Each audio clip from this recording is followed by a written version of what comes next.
ಎರಡನೇ ಬಾರಿ ಅಂತ ಆಗಲ್ಲ. ಯಾಕಂದ್ರೆ ಇವತ್ತಿನ ಒಂದು ಉಪನ್ಯಾಸದಲ್ಲಿ ಶಾರದಾ ಗೋಪಾಲ್ ಅವರು ಮಾತಾಡಲಿದ್ದಾರೆ. ಜಿ ಒಂದು ಹೊಸ ಕಾಯ್ದೆ ಏನಾಗಿದೆ, ನರೇಗಾ ಕಾಯ್ದೆಯನ್ನ ರದ್ದುಪಡಿಸಿ ಒಂದು ಹೊಸ ಕಾಯ್ದೆ ತಂದಿದ್ದಾರೆ. ಅದರ ಒಂದು ಸ್ಥೂಲವಾದ ಒಂದು ಪರಿಚಯ ಮಾಡ್ಕೋದ್ರ ಜೊತೆಗೆ ಅದರಿಂದ ಮಹಿಳಾ ಕಾರ್ಮಿಕರ ಮೇಲೆ ಅಥವಾ ಗ್ರಾಮೀಣ ಮಹಿಳಾ ಕಾರ್ಮಿಕರ ಮೇಲೆ ಆಗುವಂತ ಪರಿಣಾಮಗಳ ಬಗ್ಗೆ ಶಾರದಾ ಗೋಪಾಲ್ ಅವರು ಮಾತಾಡಿದ್ದಾರೆ. ಆ ವಿಷಯವನ್ನು ನಾವು ಚೂಸ್ ಮಾಡ್ಕೊಂಡಿದ್ದೀವಿ. ಶಾರದಾ ಗೋಪಾಲ್ ಅವ್ರ ಬಗ್ಗೆ ಅವನ್ನ ಕುರಿತು ಒಂದು ಸಂಕ್ಷಿಪ್ತವಾಗಿ ರತಿರಾವ್ ಅವರು ಪರಿಚಯ ಮಾಡಿಕೊಟ್ಟಿದ್ದಾರೆ. ಇದು ಆರಂಭವಾಗಕ್ಕೆ ಮುನ್ನೆ ಒಂದು 2 ನಿಮಿಷದಲ್ಲಿ ಒಂದು ಅನೌನ್ಸ್ಮೆಂಟ್ ಮಾಡೋದೇನಂದ್ರೆ, ನಮ್ಮ ಮಹಿಳಾ ದೌರ್ಜನ್ಯ ವಿರೋಧಿ ಒಕ್ಕೂಟದ ಒಂದು ಆನ್ಲೈನ್ ಸಭೆಯಲ್ಲಿ ನಾವು ತೀರ್ಮಾನಿಸಿದಂತೆ ಬಹುರೂಪಿ ಈ ಅಂಬೇಡ್ಕರ್ ತತ್ವಗಳ ಆಧಾರದಲ್ಲಿ ಬಹುರೂಪಿ ನಡೆಸ್ತಾ ಇರೋದ್ರಿಂದ ಸಮತೆ ಎಡೆಗೆ ನಮ್ಮ ನಡಿಗೆ ಅಂತ. ಸೊ ಒಂದು ಅಂಬೇಡ್ಕರ್ ಮಹಿಳೆಯರ ಪರವಾಗಿ ಬಹಳ ಒಂದು ಪ್ರಖರವಾದ ದನಿ ಎತ್ತಂತವ್ರು, ಮಹಿಳಾ ಸಮಾನತೆಗಾಗಿ ಹೋರಾಡಿದವರು. ಸೊ ಹಾಗಾಗಿ ಮಹಿಳಾ ಒಕ್ಕೂಟಗಳ ವತಿಯಿಂದ ಮತ್ತು ಎಲ್ಲ ಪ್ರಗತಿಪರ ಸಂಘಟನೆಗಳು ಸೇರಿ ಬಹುರೂಪಿಯ ಸಂದರ್ಭದಲ್ಲಿ ಒಂದು ಹ್ಯೂಮನ್ ಚೈನ್ ಮಾಡೋಣ, ಸೈಲೆಂಟ್ ಹ್ಯೂಮನ್ ಚೈನ್ ಮಾಡೋಣ ಅಂತ. ಅದರ ಬಗ್ಗೆ ನಾನು, ರತಿರಾವ್ ಮತ್ತೆ ಅನುಪಮ ಅವರು, ರೂಪಾರಾವ್ ಮತ್ತೆ ಸುಮತಿ ಅವರು ಹೋಗಿ ನಿರ್ದೇಶಕರ ಹತ್ರ ಮಾತಾಡಿದ್ವಿ. ಅವರು ನಮಗೆ ಬಹಳ ಒಂದು ಚೆನ್ನಾಗಿ ಸ್ಪಂದಿಸಿದ್ದಾರೆ.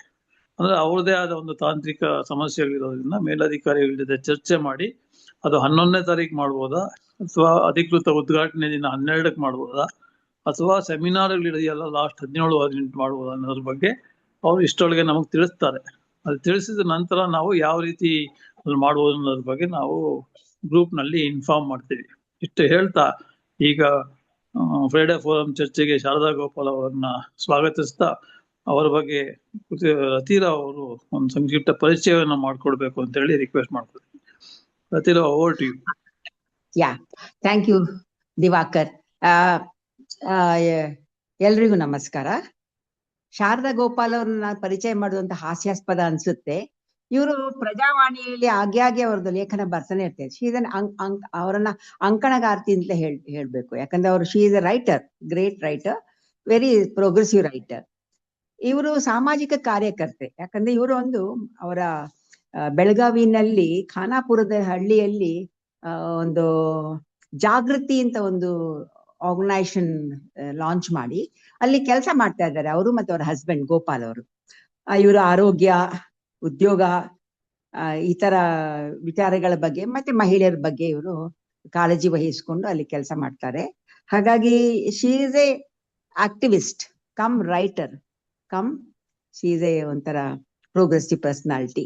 ಇಷ್ಟ ಹೇಳ್ತಾ ಇವತ್ತು ಯಾಕೆ ಇದು ಮುಖ್ಯ ಅಂದ್ರೆ ಇವ್ರದೊಂದು ಇದರಲ್ಲಿ ಪ್ರಜಾವಾಣಿಗೆ ಒಂದು ಬಂತು ಒಂದು ಇದ್ರ MG ಇದರ ಮಹಾತ್ಮ ಗಾಂಧಿ NRG ಬಗ್ಗೆ ಮತ್ತೆ ಈ ರಾಮ್ ಬಗ್ಗೆನೆ ಬಂತು ಒಂದು ಆರ್ಟಿಕಲ್. ಆಗ ನಾ ಕೇಳಿದೆ, ಮೇಡಮ್ ನೀವು ಸ್ವಲ್ಪ ಶಾರದಾ ಅವರೇ ಸ್ವಲ್ಪ ಮಾಡಿ ಒಂದು ಪ್ರೆಸೆಂಟೇಶನ್ ಕೊಡಿ ಫ್ರೈಡೆ ಫೋರಮ್ಗೆ ಅಂತ.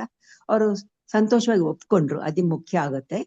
ಸೊ ಇವತ್ತು ಕೇಳೋಣ ಏನಿದು ಈ ರಾಮ್ ಏನು ಹೇಳ್ತಾರೆ, VG ರಾಮ್ ಏನಿದು ಅಂತ ಹೇಳಿ, ಮತ್ತೆ ಇದಕ್ಕೂ ಏನ್ ಸಂಬಂಧ, ನರೇಗಾಕ್ಕೂ ಇದಕ್ಕೂ ಏನ್ ಸಂಬಂಧ, ಅದರ ಬಗ್ಗೆ ಇವ್ರು ಮಾತಾಡ್ತಾರೆ. ಇವ್ರು ಹೇಳ್ತಾರೆ, ದುಡಿಯುವ ಕೈಗಳಿಂದ ಕೆಲಸ ಕಸಿದ VG ರಾಮ್ಜಿ ಕಾಯ್ದೆ ಅಂತ.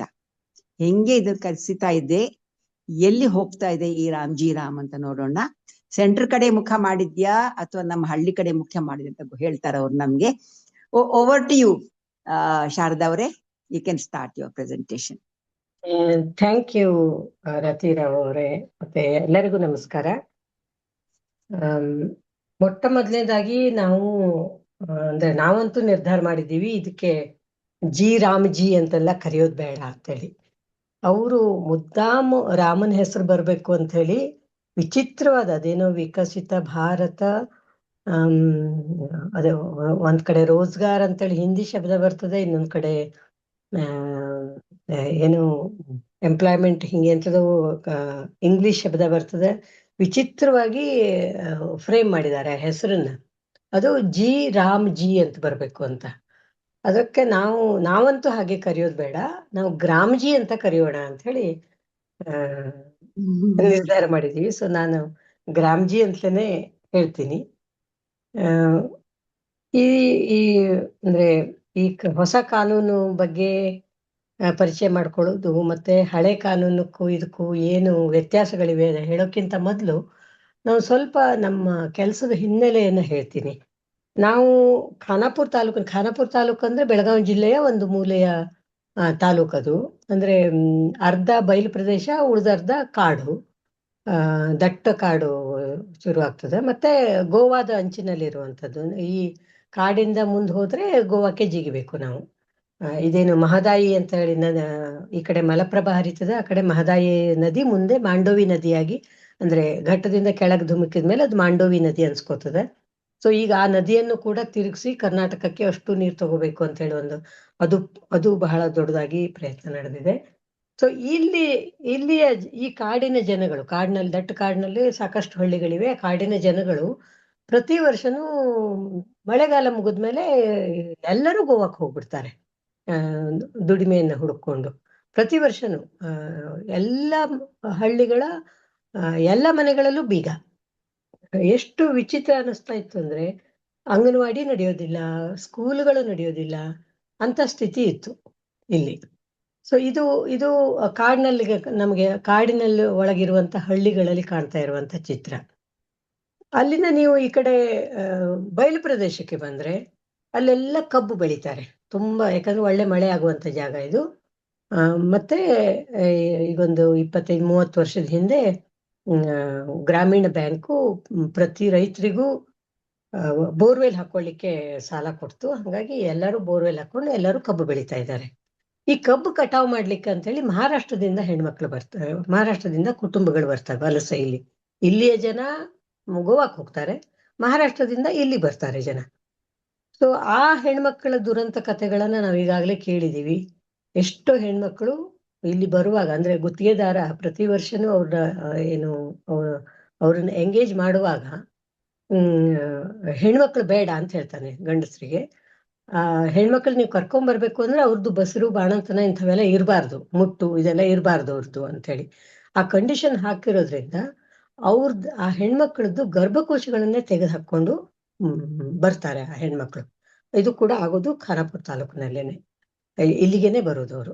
ಇಲ್ಲಿಗೂ ಬರ್ತಾರೆ, ಮತ್ತೆ ಬೇರೆ ಬೇರೆ ರಾಜ್ಯಗಳಿಗೆ, ಮಧ್ಯಪ್ರದೇಶಕ್ಕೆ ಎಲ್ಲ ಕಡೆನೂ ಹೋಗ್ತಾರೆ ಅವರು. ಸೊ ಆ ಹೆಣ್ಣುಗಳ ಮೇಲೆ ನಡೀತಾ ಇರುವಂತಹ ಒಂದು ದೌರ್ಜನ್ಯದ ಕಥೆಗಳನ್ನ ನಾವೆಲ್ಲರೂ ಕೇಳಿದೀವಿ. ಮತ್ತೆ ಇಲ್ಲೇ ನೀವು ಮುಂದೆ ಹೋದ್ರೆ ಕಲ್ಗಟ್ಟಿಗೆ ತಾಲೂಕು ಬರ್ತದೆ, ನಮ್ಮ ಧಾರವಾಡ ಜಿಲ್ಲೆದು. ಅಲ್ಲೆಲ್ಲ ಇಟ್ಟಿಗೆ ಬಟ್ಟಿ ತುಂಬಾ. ಅಲ್ಲೂ ಕೂಡ ನಮ್ಮಲ್ಲಿ ಜನ ಇಟ್ಟಿಗೆ ಬಟ್ಟಿಗೆ ಒಂದೊಂದು ಹಳ್ಳಿಯಿಂದ, ಸ್ಪೆಷಲಿ SC/ST ಜನ ಏನಿದ್ದಾರೆ, ಪೂರ್ತಿ ಹಳ್ಳಿನೇ ಹೋಗ್ಬಿಡ್ತಾ ಇತ್ತು ಇಟ್ಟಿಗೆ ಬಟ್ಟಿಲೂ ಕೂಡ ಕೆಲಸವನ್ನ ನೋಡ್ಬೇಕು. ಒಂದು ಗುಂಡಿ ತೋಡ್ಕೋತಾರೆ, ಅದ್ರ ಒಳಗೊಬ್ಬರು ನಿಂತ್ಕೋತಾರೆ, ಅಂದ್ರೆ ಸತತವಾಗಿ ಒಬ್ರು ಮಣ್ಣು ಹಾಕೋದು, ಅದ್ರ ಮೇಲೆ ಸಾಟ ಇಟ್ಟು ಇಟ್ಟಿಗೆಯನ್ನ ಮಾಡೋದು. ಅಂದ್ರೆ ಎಷ್ಟು ಕಷ್ಟದ ಕೆಲಸ ಅದು ಅಂದ್ರೆ. ಆದ್ರೆ ಆ ಕಡೆ ಈ ಕಡೆ ನೋಡ್ಲಿಕ್ಕೆ ಕೂಡ ಅವ್ರಿಗೆ ಟೈಮ್ ಇಲ್ಲ. ಇದರಲ್ಲಿ ಮಕ್ಕಳನ್ನು ಕೂಡ ತುಂಬಾ ತೊಡಸ್ಕೋತಾರೆ ಈ ಇದರಲ್ಲಿ. ಆಕ್ಚುಲಿ ಇವತ್ತು ಕಾನೂನಿದೆ, ಯಾವ ವಲಸೆ ಹೋಗ್ತಾ ಇರುವಂತ ಕುಟುಂಬವೂ ಕೂಡ ತಮ್ಮ ಮಕ್ಕಳನ್ನ ಅಲ್ಲಿರುವಂತ ಶಾಲೆಗಳಿಗೆ ಸೇರಿಸ್ಬೇಕು ಅಂತ ಹೇಳಿ. ಆದ್ರೆ ಅದಕ್ಕೆ ಅಲ್ಲಿಯ ಸ್ಥಳೀಯ ಶಾಲೆಗಳು ಆಸಕ್ತಿ ತಗೋಬೇಕಾಗ್ತದೆ, ಸ್ಥಳೀಯ ಈ ಜನ ಕೂಡ ಆಸಕ್ತಿ ತಗೋಬೇಕಾದ್ರೆ ಎಂದೂ ಆಗೋದಿಲ್ಲ. ಎಲ್ಲ ಮಕ್ಕಳು ಇಟ್ಟಿಗೆ ಬಟ್ಟಿಲಿ ಕೆಲಸ ಮಾಡ್ತಾರೆ. ಇದು ನಾವು ಕೆಲಸ ಆರಂಭ ಮಾಡಿದಂತ ದಿನಗಳಲ್ಲಿ ನೋಡಿದಂತ ದೃಶ್ಯ. ಇವತ್ತು ಇದೆ ಈ ದೃಶ್ಯ, ಇದು ಇಲ್ಲ ಅಂತಲ್ಲ, ಆದ್ರೆ ಸಾಕಷ್ಟು ಪ್ರಮಾಣದಲ್ಲಿ ಕಡಿಮೆ ಆಗಿದೆ. ಮಹಾರಾಷ್ಟ್ರದಿಂದ ವಲಸೆ ಬರ್ತಾರೆ, ಇವತ್ತಿಗೂ ಬರ್ತಾರೆ. ಆದ್ರೆ ನಮ್ಮಲ್ಲಿಂದ ಇಟ್ಟಿಗೆ ಬಟ್ಟಿ ಒಂದು ಊರೇ ಹೋಗ್ತಿತ್ತಲ್ಲ, ಮತ್ತೆ ಗೋವಾಕ್ ಊರೇ ಹೋಗ್ತಿತ್ತಲ್ಲ, ಇವತ್ತು ಆ ದೃಶ್ಯ ಇಲ್ಲ. ಎಲ್ಲ ಹಳ್ಳಿಗಳಲ್ಲಿ ಅಂಗನವಾಡಿ ನಡೀತಾ ಇದೆ, ಎಲ್ಲ ಹಳ್ಳಿಗಳಲ್ಲೂ ಶಾಲೆಗಳು ನಡೀತಾ ಇವೆ. ಇದಕ್ಕೆ ಕಾರಣ ಅಂದ್ರೆ ಮಹಾತ್ಮ ಗಾಂಧಿ ರಾಷ್ಟ್ರೀಯ ಗ್ರಾಮೀಣ ಉದ್ಯೋಗ ಖಾತ್ರಿ ಕಾನೂನು. ಇದು 20 ವರ್ಷದ ಹಿಂದೆ ಬಂತು, 2005ರಲ್ಲಿ. ಮತ್ತೆ ಈ ಕಾನೂನು ಬರುವಾಗ ಬಹಳಷ್ಟು ಅಧ್ಯಯನಗಳನ್ನು ಮಾಡಿ, ನೀವೆಲ್ಲರೂ ಕೇಳಿದಿರಿ, ಅರುಣಾ ರಾಯ್ ಅವ್ರ ಹೆಸರು, ನಿಖಿಲ್ ಡೇ ಅವ್ರ ಹೆಸರು, ಇವರೆಲ್ಲರೂ ದೊಡ್ಡ ಅಧ್ಯಯನಗಳೆಲ್ಲ ಮಾಡಿ ಮಹಾರಾಷ್ಟ್ರದಲ್ಲಿ ಉದ್ಯೋಗ ಭರವಸೆ ಯೋಜನೆ ಅಂತ ಹೇಳಿ ಮಾಡಿ, ವರ್ಷಿಡೀ ಕೆಲಸ ಮಾಡ್ತಾ ಇರುವಂತ ಕೂಲಿಕಾರರಿಗೆ ಇಷ್ಟೇ ಸಂಬಳ ಕೊಡ್ಬೇಕು ಅಂತ ಹೇಳಿ ಒಂದು ಸರ್ಕಾರ ಅವರಿಗೆ ಉದ್ಯೋಗ ಭರವಸೆಯನ್ನ ಕೊಟ್ಟಿತ್ತು. ಅವೆಲ್ಲವುಗಳ ಒಂದು ಅಂದ್ರೆ ಅಧ್ಯಯನ, ಕೆಲಸ, ಪರಿಶೀಲನೆ ಮತ್ತೆ ಅಧ್ಯಯನ ಇದೆಲ್ಲ ಆಗಿ ಒಂದು ದೊಡ್ಡ ಡಿಮಾಂಡ್ ಇಟ್ಟು ಕ್ಯಾಂಪೇನ್ ಆಗಿ ಬಂದಂತ ಕಾನೂನು ಮಹಾತ್ಮ ಗಾಂಧಿ ರಾಷ್ಟ್ರೀಯ ಗ್ರಾಮೀಣ ಉದ್ಯೋಗ ಖಾತ್ರಿ ಕಾನೂನು. ಇದು ಬರುವಾಗ ವರ್ಷಗಟ್ಟಲೆ ಚರ್ಚೆಯಾಗಿದೆ. ಪಾರ್ಲಿಮೆಂಟರಿ ಕಮಿಟಿಯಲ್ಲಿ ಇಟ್ಟು ಅದರಲ್ಲಿ ಕೂಡ ತುಂಬಾ ಚರ್ಚೆಯಾಗಿ ಯಾವಾಗ ಆ ಕಮಿಟಿ ಅದನ್ನ ಪಾರ್ಲಿಮೆಂಟ್ ಅಲ್ಲಿ ಇಟ್ಟು ಅವಾಗ ಸರ್ವ ಸದಸ್ಯರು ಒಪ್ಪಿಗೆ ಕೊಟ್ಟರು, ಎಲ್ಲ ಎಂಪಿಗಳನ್ನು ಒಪ್ಪಿಗೆ ಕೊಟ್ಟು ಇದು ಆಗ್ಲೇಬೇಕಾದಂತ ಕಾನೂನು ಅಂತ ಹೇಳಿ ಸ್ವತಃ ಅದರ ಪಾರ್ಲಿಮೆಂಟರಿ ಕಮಿಟಿಯ ಅಧ್ಯಕ್ಷರು ಬಿಜೆಪಿಯವರೇ ಇದ್ರು, ಕಲ್ಯಾಣ್ ಸಿಂಗ್ ಅವರು. ಸೊ ಹಿಂಗ ಎಲ್ಲರೂ ಸೇರ್ಕೊಂಡು ತೀರ್ಮಾನ ಮಾಡಿದಂತ ಕಾನೂನು ಇದು. ಸೊ ಅಂಥ ಕಾನೂನನ್ನ ಅಂದ್ರೆ ಅಂದ್ರೆ ಸ್ಪಷ್ಟವಾಗಿ ಗೊತ್ತಾಗ್ತದೆ. ಇಂಥ ಒಂದು ಕಾನೂನನ್ನ ರಿಪೀಲ್ ಮಾಡುವಾಗ, ತೆಗೆದು ಹಾಕುವಾಗ ರಾತ್ರೋರಾತ್ರಿ ಅಂದ್ರೆ ಯಾರಿಗೂ ಕಲ್ಪನೆ ಇಲ್ದಿದ್ದಂಗೆ ಇದ್ದಕ್ಕಿದ್ದಂತೆ ಒಂದು ಹೊಸ ಕಾನೂನನ್ನು ಇಂಟ್ರೊಡ್ಯೂಸ್ ಮಾಡ್ತದೆ ಪಾರ್ಲಿಮೆಂಟು. ಒಂದು ಇಡೀ ದಿವಸ ಚರ್ಚೆ ಕೂಡ ಆಗೋದಿಲ್ಲ. ಮತ್ತೆ ಎಲ್ಲ ಕಾಂಗ್ರೆಸ್ ಬಿಜೆಪಿ ಎಂಪಿಗಳಿಗೆ ವಿಪ್ ಹೊರಡಿಸಿ ಎಲ್ಲರೂ ಅದಕ್ಕೆ ಒಪ್ಪಿಗೆ ಕೊಡ್ಬೇಕು ಅಂತ ಹೇಳಿ ಅವರಿಗೆ ವಿಪ್ ಹೊರಡಿಸಿದ್ರಿಂದ ಅವರೆಲ್ಲರೂ ಸುಮ್ಮನೆ ಕೈ ಎತ್ತುತ್ತಾರೆ. ಸೊ ಪಾಸ್ ಆಗಿ ಹೋಗ್ತದೆ. ರಾಜ್ಯಸಭೆಯಲ್ಲೂ ಇದು ಚರ್ಚೆ ಆಗೋದಿಲ್ಲ. ಮತ್ತೆ ರಾತ್ರೋರಾತ್ರಿ ಅಧ್ಯಕ್ಷರು, ನಮ್ಮ ಪ್ರೆಸಿಡೆಂಟ್ ಕೂಡ ಇದಕ್ಕೆ ಸಹಿ ಮಾಡ್ತಾರೆ. ಅಂದ್ರೆ ಇದು ಎಲ್ಲ ನೋಡಿದ್ರೆ ಆ ಕಾನೂನು ಎಷ್ಟು ಚರ್ಚೆಯಾಗಿ ಎಷ್ಟು ಅಧ್ಯಯನಗಳಾಗಿ ಬಂದಿತ್ತು, ಈ ಕಾನೂನು ಅಷ್ಟೇ ಅವಸರದಲ್ಲಿ ಯಾರು ಏನು ಅಂದ್ಬಿಡ್ತಾರೋ ಅಷ್ಟೊಳಗೆ ಪಾಸ್ ಮಾಡಿಬಿಡೋಣ ಅನ್ನೋ ಗಡಿಬಿಡಿ ಇಲ್ಲಿ ಇವರು ಮಾಡಿದಂಥ ಕಾನೂನು. ಸೊ ಇದನ್ನ ಸೊ ಇಲ್ಲೇ ನಮಗೆ ಅನುಮಾನ ಏನೋ ಇದೆ ಇದ್ರೊಳಗೆ ಸಂಚು ಅಂತ ಅನಿಸ್ತದೆ. ಸೊ ಆವಾಗ ಮುಂದಿನ ಕಾನೂನು ಬಗ್ಗೆ ಒಂದು ಸ್ವಲ್ಪ ಹೇಳ್ತೀನಿ. ಮೊದಲೇ ಈಗ ತುಂಬಾ ಪ್ರಚಾರ ಮಾಡ್ತಾ ಇದ್ದಾರೆ. ರೇಡಿಯೋ ಹಚ್ಚಿದ್ರೆ ಸಾಕು ನಿಮಗೆ 125 ದಿವಸ ಕೆಲಸ ಕೊಡ್ತೀವಿ, 7 ದಿವಸದೊಳಗೆ ಕೂಲಿ ಪಾವತಿ ಮಾಡ್ತೀವಿ, ದೊಡ್ಡ ಪ್ರಚಾರ ನಡೆದಿದೆ. ಸೊ ಒಂದೊಂದನ್ನು ನಾವು ಅಧ್ಯಯನ ಮಾಡ್ಕೊಂಡು ಹೋದ ಇವೆರಡೇ ಮಾತು ಅವ್ರು ಹೇಳೋದು ಹೊರತು ಕಾನೂನಲ್ಲಿರುವಂಥ ಬೇರೆ ಯಾವ ವಿಚಾರವನ್ನು ಇವರು ಹೇಳೋದಿಲ್ಲ. ಸೊ ಒಂದು ಮುಖ್ಯ ಅಂದ್ರೆ ಒಂದೊಂದಾಗಿ ಈ ಕಾನೂನು ಏನ್ ಹೇಳ್ತದೆ ಅನ್ನೋದನ್ನ ನಾ ಹೇಳ್ತಾ ಹೋಗ್ತೀನಿ. ಉದ್ಯೋಗ ಖಾತ್ರಿ ಮೊದಲಿದ್ದಂಥ ಕಾನೂನು ಇಡೀ ದೇಶದಲ್ಲಿ ಎಲ್ಲ ಗ್ರಾಮಗಳಲ್ಲೂ ಕೂಡ ಕೆಲಸ ಕೊಡ್ತಾ ಇತ್ತು. ಆದ್ರೆ ಈ ಹೊಸ ಕಾನೂನು ವಿ ಗ್ರಾಮಜಿ ಕಾನೂನು ಇದೆಯಲ್ಲ, ಇದು ಸೆಂಟ್ರಲ್ ಗೌರ್ಮೆಂಟು ಅಂದ್ರೆ ನಮ್ಮ ಒಕ್ಕೂಟ ಸರ್ಕಾರ ಯಾವ ರಾಜ್ಯದಲ್ಲಿ ಕೆಲಸ ಕೊಡಬೇಕು, ಯಾವ ಜಿಲ್ಲೆಯಲ್ಲಿ ಕೆಲಸ ಕೊಡಬೇಕು, ಯಾವ ಪಂಚಾಯಿತಿಯಲ್ಲಿ ಕೆಲಸ ಕೊಡಬೇಕು, ಇಷ್ಟೇ ಅಲ್ಲ ಏನು ಕೆಲಸ ಕೊಡಬೇಕು ಅನ್ನೋದನ್ನು ಕೂಡ ನಿರ್ಧಾರ ಮಾಡ್ತದೆ. ಸೊ ಆರಂಭದಲ್ಲಿ ಹಿಂದೇನು ಒಂದು ಗ್ರಾಮ ಸಭೆಗಳಲ್ಲಿ, ಈ ಉದಾಹರಣೆಗೆ ನಮ್ಮ ಹಳ್ಳಿಗಳಲ್ಲಿ ಬಹಳಷ್ಟು ಇವತ್ತು ಶೌಚಾಲಯಗಳೇನು ಆಗಿವೆ ಅಷ್ಟು MGNREG ಅಡಿಯಲ್ಲೇ ಆಗಿತ್ತು ಈಗೊಂದು 10 ವರ್ಷದ ಈ ಕಡೆ. ಆಮೇಲೆ ಕೆರೆಗಳು ಪುನಶ್ಚೇತನ ಆಗಿವೆ. ಹಳ್ಳಿ ರೈತರು ತಮ್ಮ ಹೊಲಗಳನ್ನ ಸಮತಟ್ಟು ಮಾಡ್ಕೊಂಡಿದ್ದಾರೆ. ಇದೆಲ್ಲ ನೀವು ರೈತರು ಅಲ್ಲ, ದಿಲ್ಲಿಯಲ್ಲಿ ಯಾರು ಕೂತ್ಕೊಂಡು ತೀರ್ಮಾನ ಮಾಡ್ಲಿಕ್ಕೆ ಸಾಧ್ಯ ಇದೆಯಾ? ನಮ್ಮ ರೈತರು, ನಮ್ಮ ಕೂಲಿಕಾರರು ನಮಗೆ ಇಂಥ ಕೆಲಸ ಆಗ್ಬೇಕು ಅಂತ ಹೇಳಿ ತಮ್ಮ ಪಂಚಾಯಿತಿಯಲ್ಲಿ ಅರ್ಜಿ ಕೊಟ್ಟು ಆಮೇಲೆ ಅದು ಗ್ರಾಮ ಸಭೆಗಳಲ್ಲಿ ತೀರ್ಮಾನ ಆದಂಥವು. ಇವತ್ತು ಹೊಸ ಕಾನೂನಲ್ಲಿ ಗ್ರಾಮ ಸಭೆಗೆ ಏನೂ ಪಾತ್ರ ಇಲ್ಲ. ಇದನ್ನೆಲ್ಲ ನಿರ್ಣಯ ಮಾಡೋದು ದಿಲ್ಲಿಯಲ್ಲಿರುವಂತ ಸರ್ಕಾರ. ಸೊ ಹೀಗಿರುವಾಗ ಇಡೀ ದೇಶದಲ್ಲಿ ಇದು ಗ್ಯಾರಂಟಿಯಾಗಿ ಕೆಲಸವನ್ನು ಕೊಡೋದಿಲ್ಲ. ಸೊ ಎರಡನೇದು ವಿಷಯ ಏನು ಅಂದ್ರೆ 125 ದಿವಸ ಕೆಲಸ ಅಂತ ಇವರು ಪ್ರಚಾರ ಮಾಡ್ಕೊಂಡು ಹೋಗ್ತಾ ಇದ್ದಾರೆ. ಆದರೆ ಹೊಲದಲ್ಲಿ ಕೆಲಸ ಇರುವಂತ 60 ದಿನ 2 ತಿಂಗಳ ಕಾಲ ಯಾರೂ ಕೆಲಸವನ್ನು ಕೇಳುವಂಗಿಲ್ಲ ಅಂತ ಹೇಳ್ತದೆ ಕಾನೂನು ಹೇಳ್ತದೆ. ಅಂದ್ರೆ ಇವರು 125 ದಿವಸ, ಈಗ 100 ದಿವಸ ಕೆಲಸ ಇದ್ದಾಗ್ಲೇನೆ ನಾವೆಲ್ಲ ಹಳ್ಳಿ ಜನರಿಗೆ ಕೇಳ್ತಾ ಇದ್ದೀವಿ, ಎಲ್ಲಿ ಸಂಘಟನೆ ಇದೆ ಅಲ್ಲಿ ಮಾತ್ರ ಒಳ್ಳೆ ಕೆಲಸ ಆಗಿದೆ, ಸಂಘಟನೆ ಇಲ್ಲದೆ ಇರುವಲ್ಲಿ ಕೆಲಸ ನಿಜವಾಗಿ ಆಗಿಲ್ಲ, ಭ್ರಷ್ಟಾಚಾರ ತುಂಬಾ ನಡೆದಿದೆ, ಇದೆಲ್ಲ ಒಪ್ಕೋತೀವಿ. ಆದ್ರೆ ಸಂಘಟನೆ ಇದ್ದಲ್ಲಿ ಕೂಡ ಸ್ಪೆಷಲಿ ಇದು ಕೊರೋನಾ ಆಗಿ ಹೋದ ನಂತರ ಅಷ್ಟರ ಮೇಲೆ ಪಂಚಾಯತಿ ಕೆಲಸ ಮಾಡೋದು ಬಹಳ ಕಡಿಮೆ ಆಗಿದೆ. ಅವಾಗಿಂದನು 100 ದಿವಸ ಕೆಲಸ ಕೊಟ್ಟಾಗ್ಲೂ ಕೂಡ 45 ದಿವಸ 50 ದಿವಸ ಇವ್ರು ಕೆಲಸ ಕೊಟ್ರೆ ಹೆಚ್ಚು. ಹಿಂಗಿರುವಾಗ ನಾವು ಕೆಲಸದ ದಿನಗಳ ಸಂಖ್ಯೆಯನ್ನು 125 ದಿವಸ ಅಂತೇಳಿ ಇವ್ರೇನು ಡಂಗ್ರ ಹೊಡಿತಾ ಇದ್ದಾರಲ್ಲ, ಯಾರಿಗೆ ಕೊಡ್ತಾರೆ 125 ದಿವಸ? ಅದರಲ್ಲೂ 60 ದಿವಸ ನೀವು ಕೆಲಸಕ್ಕೆ ಅರ್ಜಿಯನ್ನೇ ಹಾಕುವಂಗಿಲ್ಲ. ಸೊ ಇದು ಒಂದು ಪ್ರಶ್ನೆ. ಎರಡನೇ ಪ್ರಶ್ನೆ ಏನು ಅಂದ್ರೆ, ಇಷ್ಟು ದಿವಸ ಇಷ್ಟು ವರ್ಷಗಳ ಕಾಲನು 20 ವರ್ಷ ಆಯ್ತು ಕಾನೂನು ಬಂದು, 20 ವರ್ಷನೂ ಜನರು ಅರ್ಜಿ ಹಾಕ್ತಿದ್ರು ತಮ್ಮ ಪಂಚಾಯತಿಯಲ್ಲಿ, ಸರ್ಕಾರ ಅಂದ್ರೆ ಪಂಚಾಯತಿ ಕೆಲಸ ಕೊಡ್ತಿತ್ತು. ಅಂದ್ರೆ ರಾಜ್ಯ ಸರ್ಕಾರದ ಜವಾಬ್ದಾರಿಯಾಗಿತ್ತು ಕೆಲಸ ಕೊಡೋದು. ಆದ್ರೆ ಕೆಲಸ ಮಾಡಿದ್ದಕ್ಕೆ ಹಣ ಪಾವತಿ ಮಾಡುವಂತ ಕೆಲಸ ಕೇಂದ್ರ ಸರ್ಕಾರದಾಗಿತ್ತು. ಅಷ್ಟೇ ಅಲ್ಲ, ಅದಕ್ಕೆ ಸಾಧನ ಸಲಕರಣೆಗಳನ್ನು ಏನು ಉಪಯೋಗಿಸಿದ್ದಾರೆ ಅದರಲ್ಲೂ ಕೂಡ 75% ಹಣವನ್ನ ಕೇಂದ್ರ ಸರ್ಕಾರ ಕೊಡ್ತಿತ್ತು, ಕೇವಲ 25% ಮಾತ್ರ ಸ್ಥಳೀಯ ಸರ್ಕಾರ ಕೊಡಬೇಕಾಗಿತ್ತು. ಅಂದ್ರೆ ಒಟ್ಟು ವೆಚ್ಚದ 90% ಭಾಗವನ್ನ ಕೇಂದ್ರ ಸರ್ಕಾರ ಒಕ್ಕೂಟ ಸರ್ಕಾರ ಕೊಡ್ತಿತ್ತು, ಕೇವಲ 10% ಮಾತ್ರ ರಾಜ್ಯ ಸರ್ಕಾರದ ಹೊಣೆಯಾಗಿತ್ತು. ಆದ್ರೆ ಕೆಲಸ ಕೊಡ್ಲಿಲ್ಲ ಅಂದ್ರೆ ಮಾತ್ರ ನಿರುದ್ಯೋಗ ಭತ್ಯೆಯನ್ನ ರಾಜ್ಯ ಸರ್ಕಾರದವ್ರು ಕೊಡ್ಬೇಕು. ರಾಜ್ಯ ಸರ್ಕಾರ ಕೊಡ್ಲಿ ಅಥವಾ ಪಂಚಾಯತಿಯವ್ರು ಕೊಡ್ಲಿ ಅಥವಾ PDO ಕೊಡ್ಲಿ, ಅವ್ರು ಕೊಡೋದಾಗಿತ್ತು. ಅದ ಕೆಲಸ ಕೊಟ್ಟ ಮೇಲೆ ಅದಕ್ಕೆ ಹಣ ಪಾವತಿ ಮಾಡೋ 90% ಜವಾಬ್ದಾರಿ ಕೇಂದ್ರ ಸರ್ಕಾರದಾಗಿತ್ತು. ಇವತ್ತು ಈ ಹೊಸ ಕಾನೂನಲ್ಲಿ ಎಷ್ಟು 60-40 ಅಂತ ಮಾಡಿದ್ದಾರೆ. ಅಂದ್ರೆ 60% ಕೇಂದ್ರ ಸರ್ಕಾರ ಕೊಡ್ತದೆ, ಉಳಿದ 40% ಭಾಗವನ್ನ ರಾಜ್ಯ ಸರ್ಕಾರ ಕೊಡ್ಬೇಕು ಅಂತ ಹೊಸ ಕಾನೂನು ಹೇಳ್ತದೆ. ಸೊ ಇಲ್ಲಿ ಪ್ರಶ್ನೆ ಏನ್ ಬರ್ತದೆ ಅಂದ್ರೆ, ದುಡ್ಡು ಯಾರೋ ಕೊಡ್ತಾರೆ, ನಾನು ಕೆಲಸ ಕೊಟ್ರಾಯ್ತು ಅಂತ ಹಂಗಿದ್ದಾಗ್ಲೇನೆ ನಮ್ಗೆ ಕೆಲಸ ಸರಿಯಾಗಿ ಸಿಗ್ತಾ ಇಲ್ಲ. ಹಿಂಗಿರುವಾಗ ದುಡ್ಡು ನೀನೇ ಕೊಡು, ಕೆಲಸವನ್ನು ನೀನೇ ಕೊಡು, ಅದಕ್ಕೆ ಆಗುವಂತ ವೆಚ್ಚವನ್ನು ನೀನೇ ಕೊಡು ಅಂತ ಹೇಳಿದಾಗ ನಮ್ಮ ರಾಜ್ಯ ಸರ್ಕಾರಗಳು ಅಥವಾ ನಮ್ಮ ಪಂಚಾಯತಿಗಳು ಕೆಲಸ ಕೊಡ್ತಾವೇನು ಒಂದು ಪ್ರಶ್ನೆ. ಎರಡನೇದು ಅಂದ್ರೆ ಈಗ ರಾಜ್ಯ ಸರ್ಕಾರದಲ್ಲಿ ಹಣ ಎಷ್ಟಿದೆ? ಇವತ್ತು GST ಅದೆಲ್ಲ ಲೆಕ್ಕ ಹಾಕಿದ್ರೆ GSTಯನ್ನ ಎಷ್ಟೋ ಭಾಗ ಹಣವನ್ನ ರಾಜ್ಯ ಸರ್ಕಾರಗಳಿಗೆ ಬರಬೇಕಾದಂತ ಹಣವನ್ನ ಕೇಂದ್ರ ಸರ್ಕಾರ ಕೊಡ್ತಾನೆ ಇಲ್ಲ.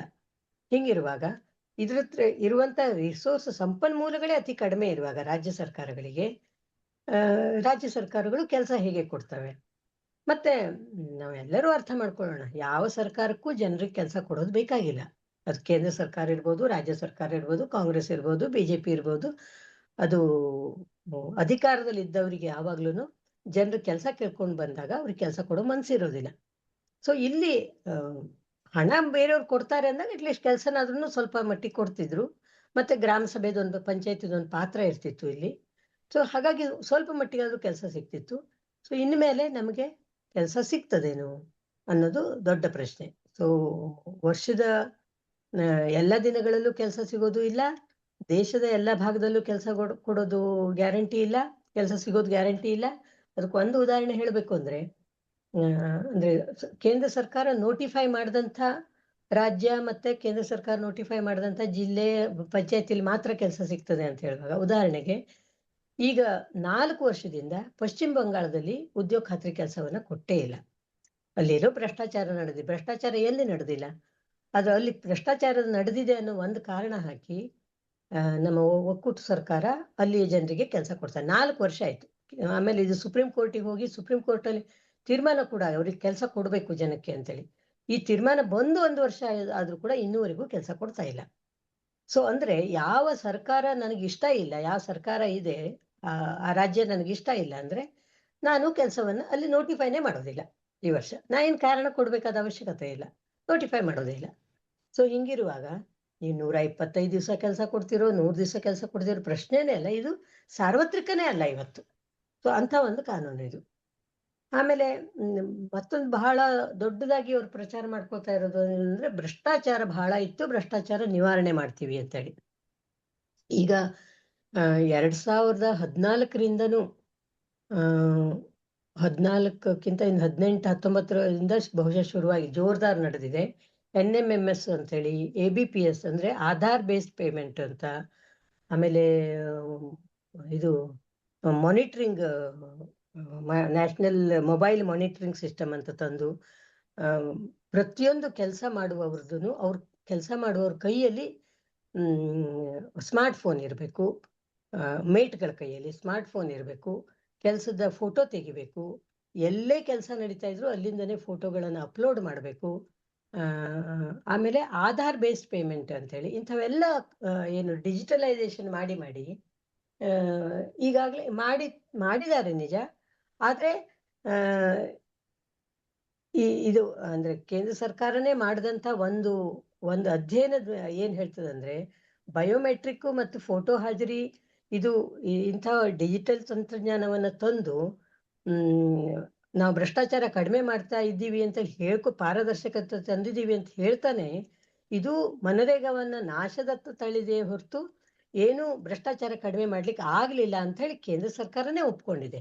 ಹಾಗಿದ್ದು ಇವತ್ತು ತಾನು ಬಯೋಮೆಟ್ರಿಕ್ ಇದನ್ನ ತರೋದ್ರ ಮೂಲಕ ಭ್ರಷ್ಟಾಚಾರ ನಿವಾರಣೆ ಮಾಡ್ತೀನಿ ಅಂತ ಹೇಳಿದೆ. ಇಲ್ಲಿ ನಿಜವಾಗಿ ಆಗ್ತಾ ಇರೋದೇನು ಅಂದ್ರೆ ಮಹಿಳೆಯರು, ನಮ್ಗೆಲ್ಲರಿಗೂ ಇದು ಗೊತ್ತಿರ್ಬೇಕು, ಯಾವಾಗ ಇದು ಉದ್ಯೋಗ ಖಾತ್ರಿ ಕಾನೂನು ಬಂತಲ್ಲ, ನಾವು ನೋಡಿದ್ವಿ ವಲಸೆ ಹೋಗ್ತಾ ಇದ್ದಂತ ಹೆಣ್ಮಕ್ಳು ತಮ್ಮ ಕುಟುಂಬ ಇಷ್ಟು ನಾಶ ಆಗ್ತಾ ಇರೋದನ್ನು ನೋಡ್ತಾ ಇದ್ದಂತ, ಅನುಭವಿಸ್ತಾ ಇದ್ದಂತ ಹೆಣ್ಮಕ್ಳು ಈ ಉದ್ಯೋಗ ಖಾತ್ರಿ ಕಾನೂನನ್ನ ಗಟ್ಟಿಯಾಗಿ ಹಿಡ್ಕೊಂಡ್ರು.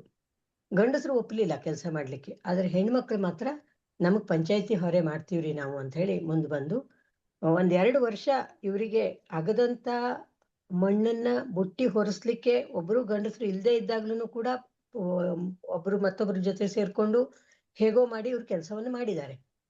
ಸೊ ಆಮೇಲೆ ತಮ್ಮ ಮನೆಯ ಗಂಡಸರನ್ನು ಒಪ್ಪಿಸ್ಕೊಂಡು ಕೆಲಸಕ್ಕೆ ಅವ್ರನ್ನು ಕರ್ಕೊಂಡು ಬಂದಿದ್ದಾರೆ.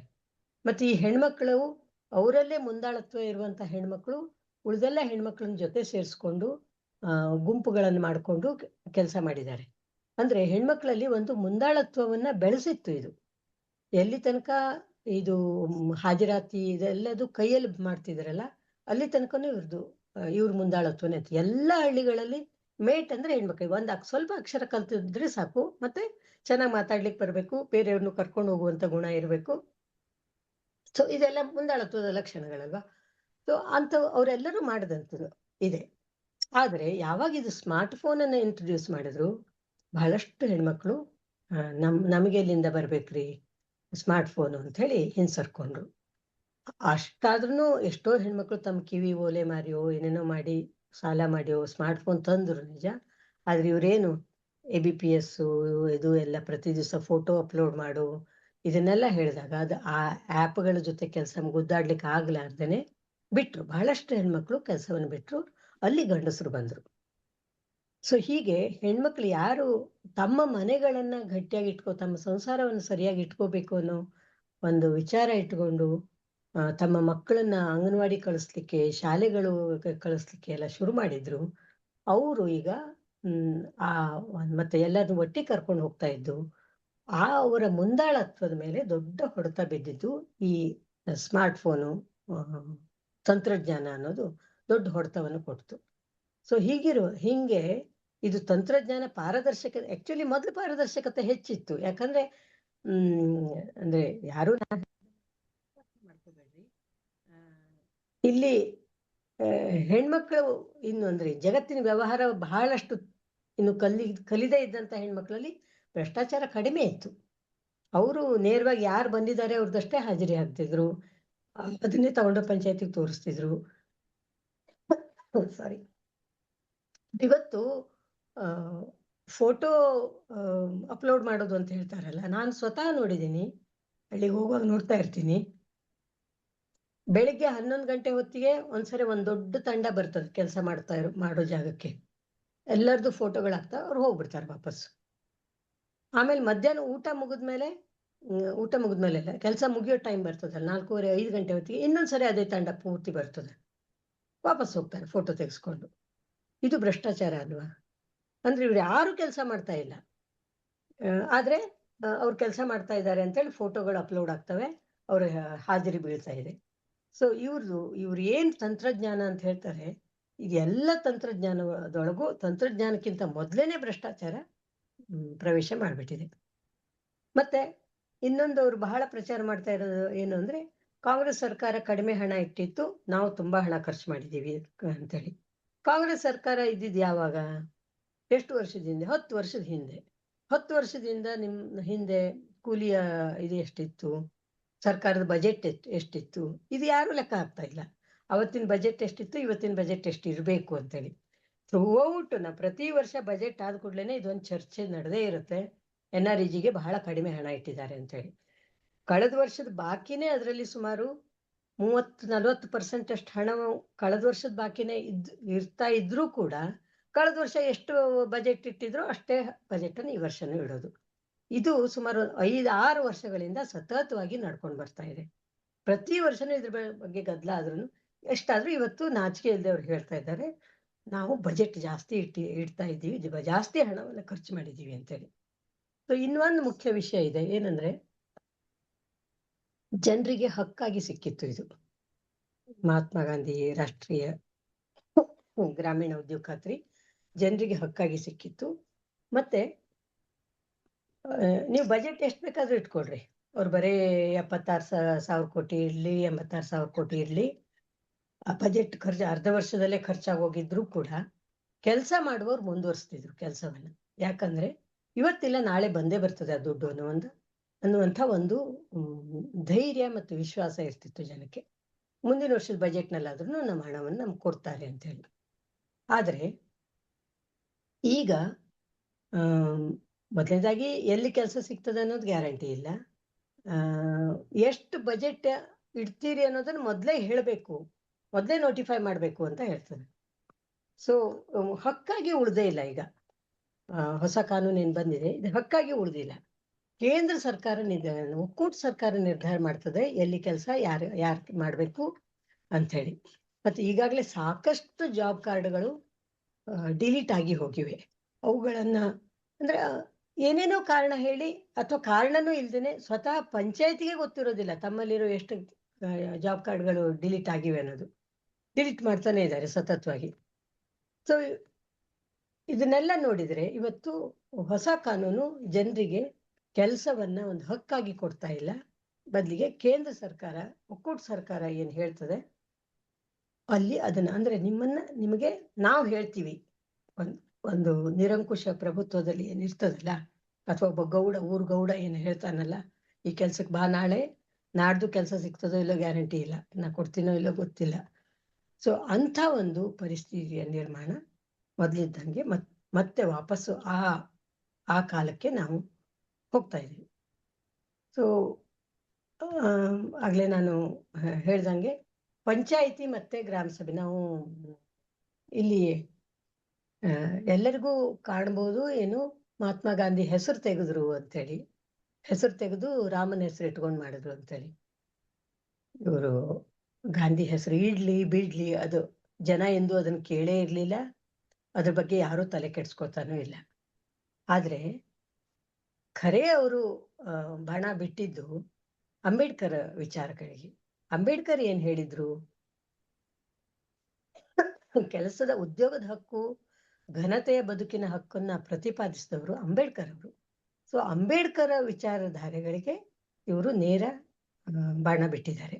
ಹೆಸರು ಗಾಂಧಿ ಹೆಸರು ತೆಗೆದ್ರು ಅಂತೇಳಿ, ಆದ್ರೆ ವಿಚಾರ ಅಂಬೇಡ್ಕರ್ ವಿಚಾರವನ್ನ ಇವರು ಕೊಂದಿದ್ದಾರೆ. ಇದರಲ್ಲಿ ಅಂಬೇಡ್ಕರ್ ವಿಚಾರ ಇರ್ಬೋದು, ಮಹಿಳಾ ಸಮಾನತೆ, ಮಹಿಳಾ ಮುಂದಾಳತ್ವದ ವಿಚಾರ ಇರ್ಬೋದು, ಮಾರ್ಕ್ಸ್ನ ವಿಚಾರ ಇರ್ಬೋದು. ಮಾರ್ಕ್ಸ್ನ ವಿಚಾರದಲ್ಲಿ ಸಮಾನ ಕೆಲಸಕ್ಕೆ ಸಮಾನ ಕೂಲಿ ಅನ್ನುವಂಥ ವಿಚಾರ ಇರ್ಬೋದು. ಇವು ಎಲ್ಲ ವಿಚಾರಕ್ಕೂ ಒಂದೇ ಒಂದು ಕಾನೂನಿಂದ ಇವರು ಹೊಡ್ತಾ ಕೊಟ್ಟಿದ್ದಾರೆ. ಸೊ ನಮಗೆ ನಾವು ಅಂದ್ರೆ ಮುಂದೆ ಯಾವ ಕಾನೂನು ಬದಲಾಗ್ತದೆ ಅಂತ ಹೇಳಿ ನಾವೆಲ್ಲ ಚರ್ಚೆ ಮಾಡ್ತಾ ಇದ್ವಿ. ಮುಂದಿನ ಕಾನೂನು, ಮುಂದಿನ ಗುರಿ ಯಾರ್ದು ಅಂತೇಳಿ. ಒಂದು ಪಂಚಾಯತ್ ರಾಜ್ ಕಾನೂನು, ಇದು ಇವರಿಗೆ ಇನ್ನು ಬೇಕಾಗಿಲ್ಲ, ಅದನ್ನು ತೆಗಿತಾರೆ. ಮತ್ತೆ ಎರಡನೇದು ಅಂದ್ರೆ ಫುಡ್ ಸೆಕ್ಯೂರಿಟಿ ಆಕ್ಟ್, ಆಹಾರದ ಹಕ್ಕಿನ ಕಾನೂನು ಏನಿದೆ ಅದು ಕೂಡ ಇವ್ರಿಗೆ ಬೇಡ ಇದ್ದು ಅದನ್ನು ಕೂಡ ತೆಗೆಯೋರಿದ್ದಾರೆ. ಅಂದ್ರೆ ಇವತ್ತು ಗ್ರಾಮ ಸಭೆಯಲ್ಲಿ ಯಾವ ಕೆಲಸಗಳು ಮಾಡ್ಬೇಕು ಅನ್ನೋದನ್ನ ತೀರ್ಮಾನ ಮಾಡೋದನ್ನ ತೆಗೆದುಹಾಕಿದ್ರು ಅಂದ್ರೆ ನಾಳೆ ಗ್ರಾಮ ಸಭೆಗೆ ಅರ್ಥ ಇಲ್ಲ, ಪಂಚಾಯತಿಗೆ ಏನ್ ಅರ್ಥ ಇದೆ, ಪಂಚಾಯತಿಗೂ ಅರ್ಥ ಇಲ್ಲ. ಪಂಚಾಯತಿಗಳು ಇವತ್ತು ಬದುಕಿರೋದೇ ಮುಖ್ಯವಾಗಿ NREG ಕೆಲಸದಿಂದ. NREG ಬಂದಾಗ ಅಲ್ಲಿ ತನಕನೂ ಪಂಚಾಯತಿಗಳಲ್ಲಿ ಕೇವಲ ಸೆಕ್ರೆಟರಿಗಳು ಮಾತ್ರ ಪೋಸ್ಟ್ ಇತ್ತು. ಇಲ್ಲಿ ಕೆಲಸಗಳು ಹೆಚ್ಚಾದಾಗ ಜನರ ಡಿಮಾಂಡಿಂದ PDO ಅನ್ನುವರ ಪಂಚಾಯತಿ ಅಭಿವೃದ್ಧಿ ಅಧಿಕಾರಿಗಳ ನೇಮಕ ಆಯಿತು. ಹೀಗಿರುವಾಗ ಇವತ್ತು ನೀವು ಪಂಚಾಯತಿಯನ್ನ ಆಯ್ಕೆ ಮಾಡ್ತಿರೋ ಇಲ್ಲೋ ಗೊತ್ತಿಲ್ಲ, ಈ ಪಂಚಾಯತಿಗೆ ಎಷ್ಟು ಹಣ ಬರ್ತದೆ ಅನ್ನೋದು ಗ್ಯಾರಂಟಿ ಇಲ್ಲ. ಹಾಗಿರುವಾಗ ಪಂಚಾಯತಿಗಳು ಕೆಲಸ ಮಾಡ್ತಾವೇನೋ, ಇದು ಒಂದು ದೊಡ್ಡ ಪ್ರಶ್ನೆ ಇದೆ. ಸೊ ಇವರ ಮುಂದಿನ ಗುರಿ ಯಾವುದು ಅನ್ನೋದು ನಮಗೆ ಸ್ಪಷ್ಟವಾಗಿ ಕಾಣ್ತಾ ಇದೆ. ಅಥವಾ ಪಂಚಾಯತಿಗಳು ಇದ್ರೂ ಕೂಡ ಕೇವಲ ಇವರು ವಿಕಸಿತ ಭಾರತ ಅಂತ ಏನು ಹೇಳ್ತಾ ಇದ್ದಾರಲ್ಲ, ಅದೇನೋ PM ಗತಿ ಶಕ್ತಿ ಅಂತೇನೋ. ಸೊ ಅದು ಅಂದ್ರೆ ಇವರಿಗೆ ವಿಕಸಿತ ಭಾರತ ಕಾಣ್ತಾ ಇದೆ, ಮತ್ತೆ ವಿಕಸಿತ ಮನುಷ್ಯರು ಕಾಣ್ತಾ ಇಲ್ಲ ಅಲ್ಲಿ. ಗ್ರಾಮೀಣ ಜನರು ಕಾಣ್ತಾ ಇಲ್ಲ. ಸೊ ವಿಕಸಿತ ಭಾರತಕ್ಕೆ ಗತಿಶಕ್ತಿ ಯೋಜನೆಗಳಿಗೆ, PM ಗತಿಶಕ್ತಿ ಯೋಜನೆಗಳಿಗೆ ಜನರನ್ನ ಸಪ್ಲೈ ಮಾಡುವಂತ ಕೆಲಸ ಮಾತ್ರ ನಮ್ಮ ಪಂಚಾಯತಿಗಳು ಬಹುಶಃ ಮಾಡಬೇಕಾಗ್ತದೆ ಇನ್ನು ಮುಂದೆ. ಸೊ ಹೀಗೆ ಯಾವ ಕಾನೂನುಗಳು ಜನರ ಸಾಮರ್ಥ್ಯವನ್ನು ಹೆಚ್ಚಿಸ್ಲಿಕ್ಕೆ, ಮಾನವ ಹಕ್ಕುಗಳನ್ನ ಪ್ರತಿಷ್ಠಾಪನೆ ಮಾಡಲಿಕ್ಕೆ ಬಂದಿದ್ವು, ಅವೆಲ್ಲವುಗಳ ಮೇಲೂ ಇವರ ಗುರಿ ಇದೆ. ಅವೆಲ್ಲವುಗಳನ್ನು ಕಿತ್ತಾಕಿ ತಮಗೆ ಬೇಕಾದಂತ ಕಾನೂನುಗಳನ್ನ ತರೋದೇ ಇವ್ರದ್ದು ಮೂಲ ಉದ್ದೇಶ. ಈಗಾಗಲೇ RTI ಹೋಗಿದೆ, RTE ಬದಲಾಗ್ತಾ ಇದೆ. ಈಗಿನ ಸರ್ಕಾರದ ಗುರಿ ಏನು ಅನ್ನೋದು ನಮ್ಗೆಲ್ಲರಿಗೂ ಸ್ಪಷ್ಟವಾಗಿದೆ. ಇಷ್ಟು ಹೇಳಿ ನಾನು ನನ್ನ ಮಾತನ್ನು ಮುಗಿಸ್ತೀನಿ. ಚರ್ಚೆಗೆ ತಗೊಳ್ಳೋಣ ಮುಂದೆ. ಓಕೆನಾ? Okay, thank you Sharada Gopal madam. ಬಹಳ ಒಂದು ಹೊಸ ವಿಚಾರಗಳನ್ನು ಕೂಡ ನೀವು ಇದರಲ್ಲಿ ಮಂಡಿಸಿದಿರಿ. ಎಸ್ಪೆಷಲಿ ವಲಸೆ ಬರುವ ಮಹಿಳಾ ಕಾರ್ಮಿಕರು ತಮ್ಮ ಗರ್ಭಕೋಶವನ್ನು ತೆಗೆಸಿ ಬರುವಂತ ಅದಕ್ಕೂ ಕೇಳಿದ್ದು ನಿಜ ಅದು, ಆದ್ರೆ ನೀವು ಅದನ್ನ ಪ್ರತ್ಯಕ್ಷವಾಗಿ ನೋಡಿ ಅದನ್ನ ಅನುಭವ ಇದಾಗಿದೆ ನಿಮ್ಗೆ. ಹಳ್ಳಿಗಳಲ್ಲಿ ಈ ತರ ಮಾಡ್ತಾ ಇರೋದನ್ನ ನೀವು ನೋಡಿದ್ದೀರಿ, ಸಮೀಕ್ಷೆ ಮಾಡಿದ್ದೀರಿ. ಸೊ ಈ ರೀತಿಯ ಒಂದು ನಂತರ ನೀವು ಹೇಳಿದ ಮತ್ತೊಂದು ಪಾಯಿಂಟ್ ಮೆಚ್ಚುಗೆ ಅಂದ್ರೆ ಭ್ರಷ್ಟಾಚಾರದ ಬಗ್ಗೆ. ಭ್ರಷ್ಟಾಚಾರ ಯಾವ ಸ್ಕೀಮಲ್ಲಿ ಇಲ್ಲ, ಎಲ್ಲ ಸ್ಕೀಮಲ್ಲೂ ಇದೆ. ಆದ್ರೆ ಈ ಡಿಜಿಟಲ್ ಇದ್ರ ಬಗ್ಗೆ ನಾನು ಇಂಡಿಯನ್ ಎಕ್ಸ್ಪ್ರೆಸ್ ಅಲ್ಲಿ ಯಾವುದೋ ಒಂದು ಲೇಖನ ಬಂದಾಗ ಓದಿದ್ದೆ. ಅದನ್ನ ನೀವು ಹೇಳಿದ ಅಂಶವನ್ನು ಅಲ್ಲಿ ಮೆನ್ಷನ್ ಮಾಡಿದ್ರು. ಫೋಟೋ ಆಮೇಲೆ ಬಯೋಮೆಟ್ರಿಕ್ ಅನ್ನೋದು ಎಷ್ಟು ಡೇಂಜರಸ್ ಆಗಿದೆ ಅಂದ್ರೆ, ಎಷ್ಟೋ ಟ್ರೈಬಲ್ಸ್ ಏರಿಯಾಸ್ ಅಲ್ಲಿ ಅವ್ರಿಗೆ ಹೆಬ್ಬೆಟ್ ತಗೊಳ್ಳೋದೇ ಇಲ್ಲ ಅವ್ರಿಗೆ ಇದ್ ಮಾಡ್ಬೇಕು ಅಂದ್ರೆ. ಸೊ ಅಂತ ಒಂದು ಪರಿಸ್ಥಿತಿಗಳೆಲ್ಲ ಅವ್ರಿಗೆ ಅಟೆಂಡೆನ್ಸ್ ಸಿಗದೆ ಇರುವಂತ ಪರಿಸ್ಥಿತಿಗಳು ಕೂಡ ಇದೆ. ಈ ದುರಂತಗಳ ನಡುವೆ ಇವರು ಒಂದು ಹೊಸ ಒಂದು ಕಾಯ್ದೆಯನ್ನ ರೂಪಿಸಿದ್ದಾರೆ. ಲಾಸ್ಟ್ ಟೈಮ್ ನಾವು ಡಿಸ್ಕಸ್ ಮಾಡಿದಾಗ ಇಲ್ಲಿ ರಾಮ ಮತ್ತು ಮಹಾತ್ಮ ಗಾಂಧಿ ಅಪ್ರೋತ್ಸಾಹದಲ್ಲಿ ಮುಖ್ಯವಾಗಿ ಅವರು ಮೂಲತಃ ಒಂದು ಜನಪರ ಆಡಳಿತದ ಅಥವಾ ಒಂದು ಸಮಾಜವಾದಿ ಅಂತ ನಾವು ಕರೀದಿದ್ರು, ಒಂದು ತಳ ಸಮುದಾಯದ ಒಂದು ಅಭಿವೃದ್ಧಿಯ ದೃಷ್ಟಿಯಿಂದ ಇದ್ದಂತ ಆರ್ಥಿಕ ನೀತಿಗಳನ್ನ ಇವರು ಕಂಪ್ಲೀಟ್ ಆಗಿ ಪಲ್ಲಟಗೊಳಿಸೋದಕ್ಕೆ ನೀವು ಹೇಳಿದ ಒಂದು ಪಾಯಿಂಟ್ ಆಗಿಟ್ಟು ರೈಟ್ ಟು ಫುಡ್ ಕೂಡ ನೆಕ್ಸ್ಟ್ ಟಾರ್ಗೆಟ್ ಇದ್ದೇ ಇರುತ್ತೆ ಅವ್ರಿಗೆ. ಯಾವುದೋ ಒಂದು ರೀತಿಯಲ್ಲಿ ಅದನ್ನು ಡೈಲ್ಯೂಟ್ ಮಾಡ್ತಾರೆ. RTE ಆಲ್ರೆಡಿ ಡೈಲ್ಯೂಟ್ ಆಗಿದೆ.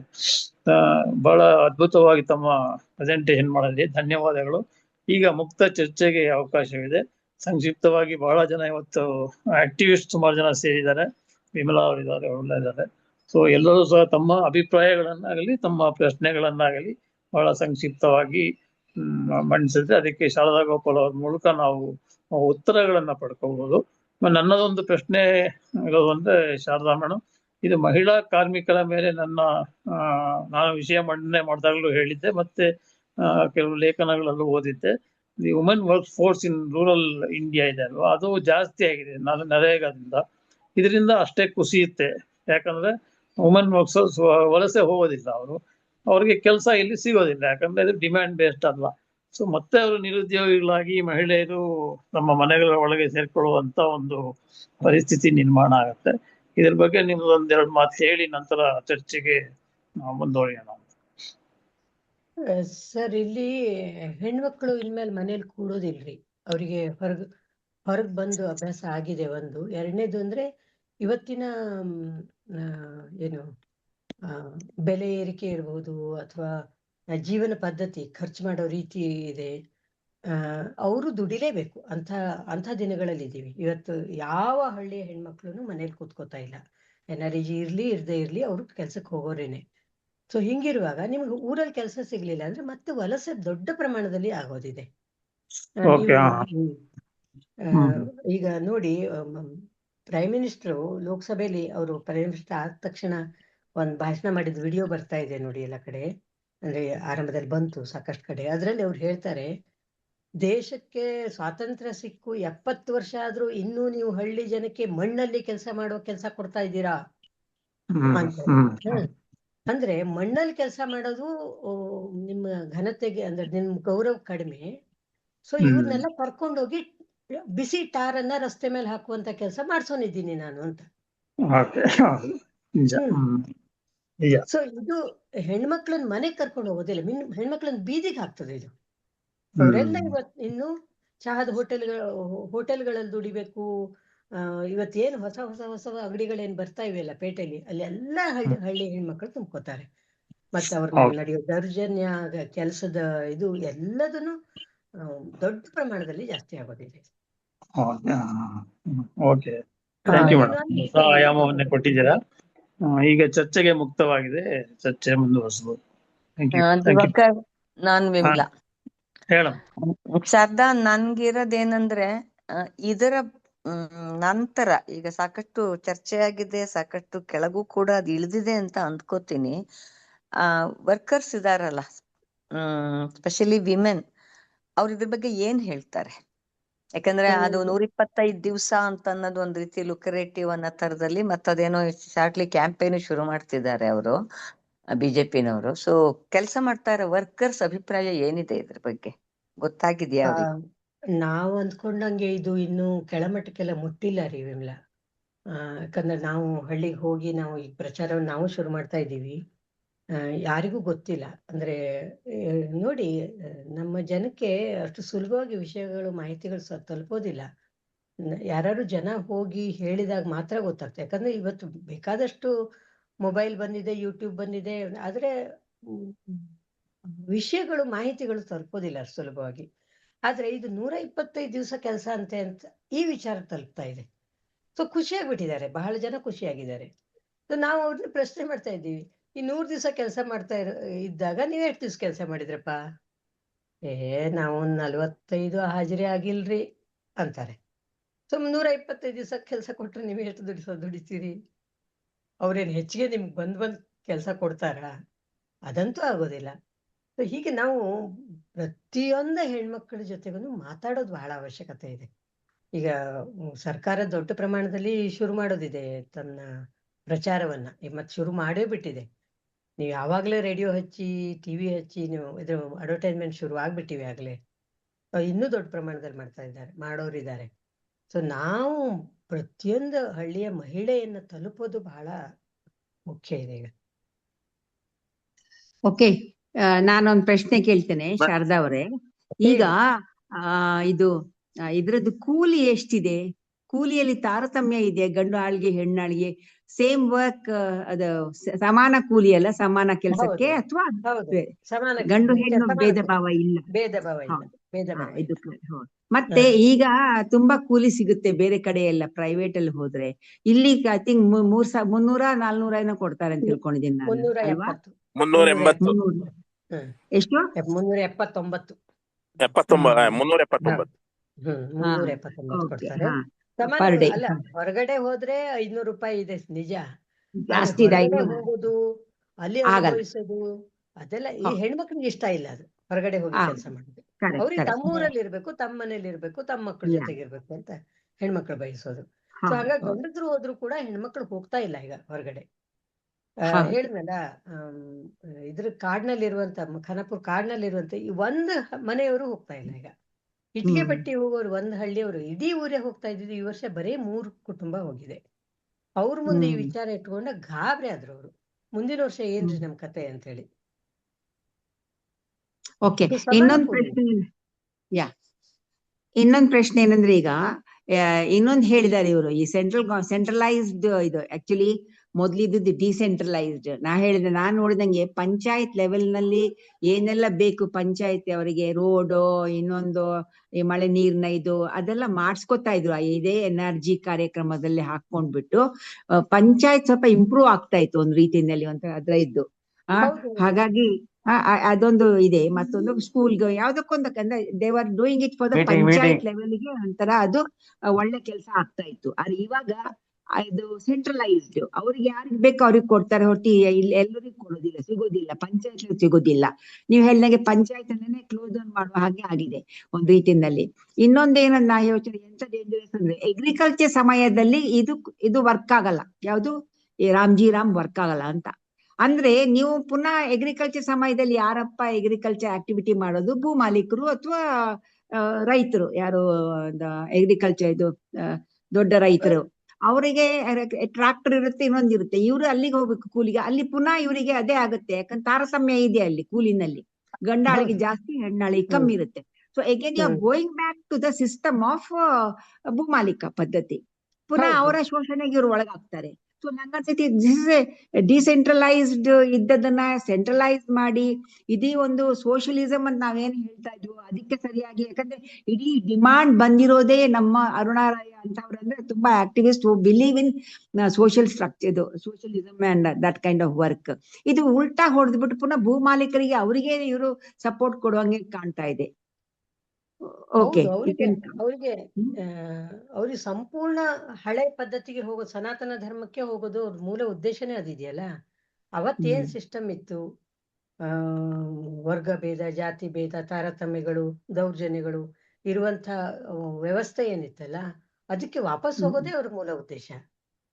ಸೊ ಎಲ್ಲದ್ರಲ್ಲೂ ಅವ್ರು ಅದನ್ನ ಮಾಡೋರು. ಮತ್ತೆ ನೋಡಿ, ನಾನು ಇತ್ತೀಚೆಗೆ ನನಗೆ ಸ್ವಲ್ಪ ಜೋರಾಗಿ ಮಾತಾಡಿ ಮೇಡಮ್, ಕೇಳಿಸ್ತಾ ಇಲ್ವಾ? ಅಂದ್ರೆ ಹಿಂದಿನ ಕಾಲಕ್ಕೆ ಹೋಗೋದೇ ಇವ್ರದ್ದು ಮೂಲ ಉದ್ದೇಶ ಅಂತ. ಭೂಮಾಲೀಕತ್ವ ಇರ್ಬೋದು, ಅಥವಾ ನೀವು ಕೂಲಿಕಾರರು, ನೀವು ಕೆಲಸದ ಆಳುಗಳು, ನಾವು ಹೇಳ್ದಂಗೆ ಕೆಲಸ ಮಾಡ್ತಿರ್ಬೇಕು, ನಾವು ಕರೆದಾಗ ಬರ್ಬೇಕು, ಬೇರೆ ಟೈಮ್ನಲ್ಲಿ ಬರಬಾರ್ದು.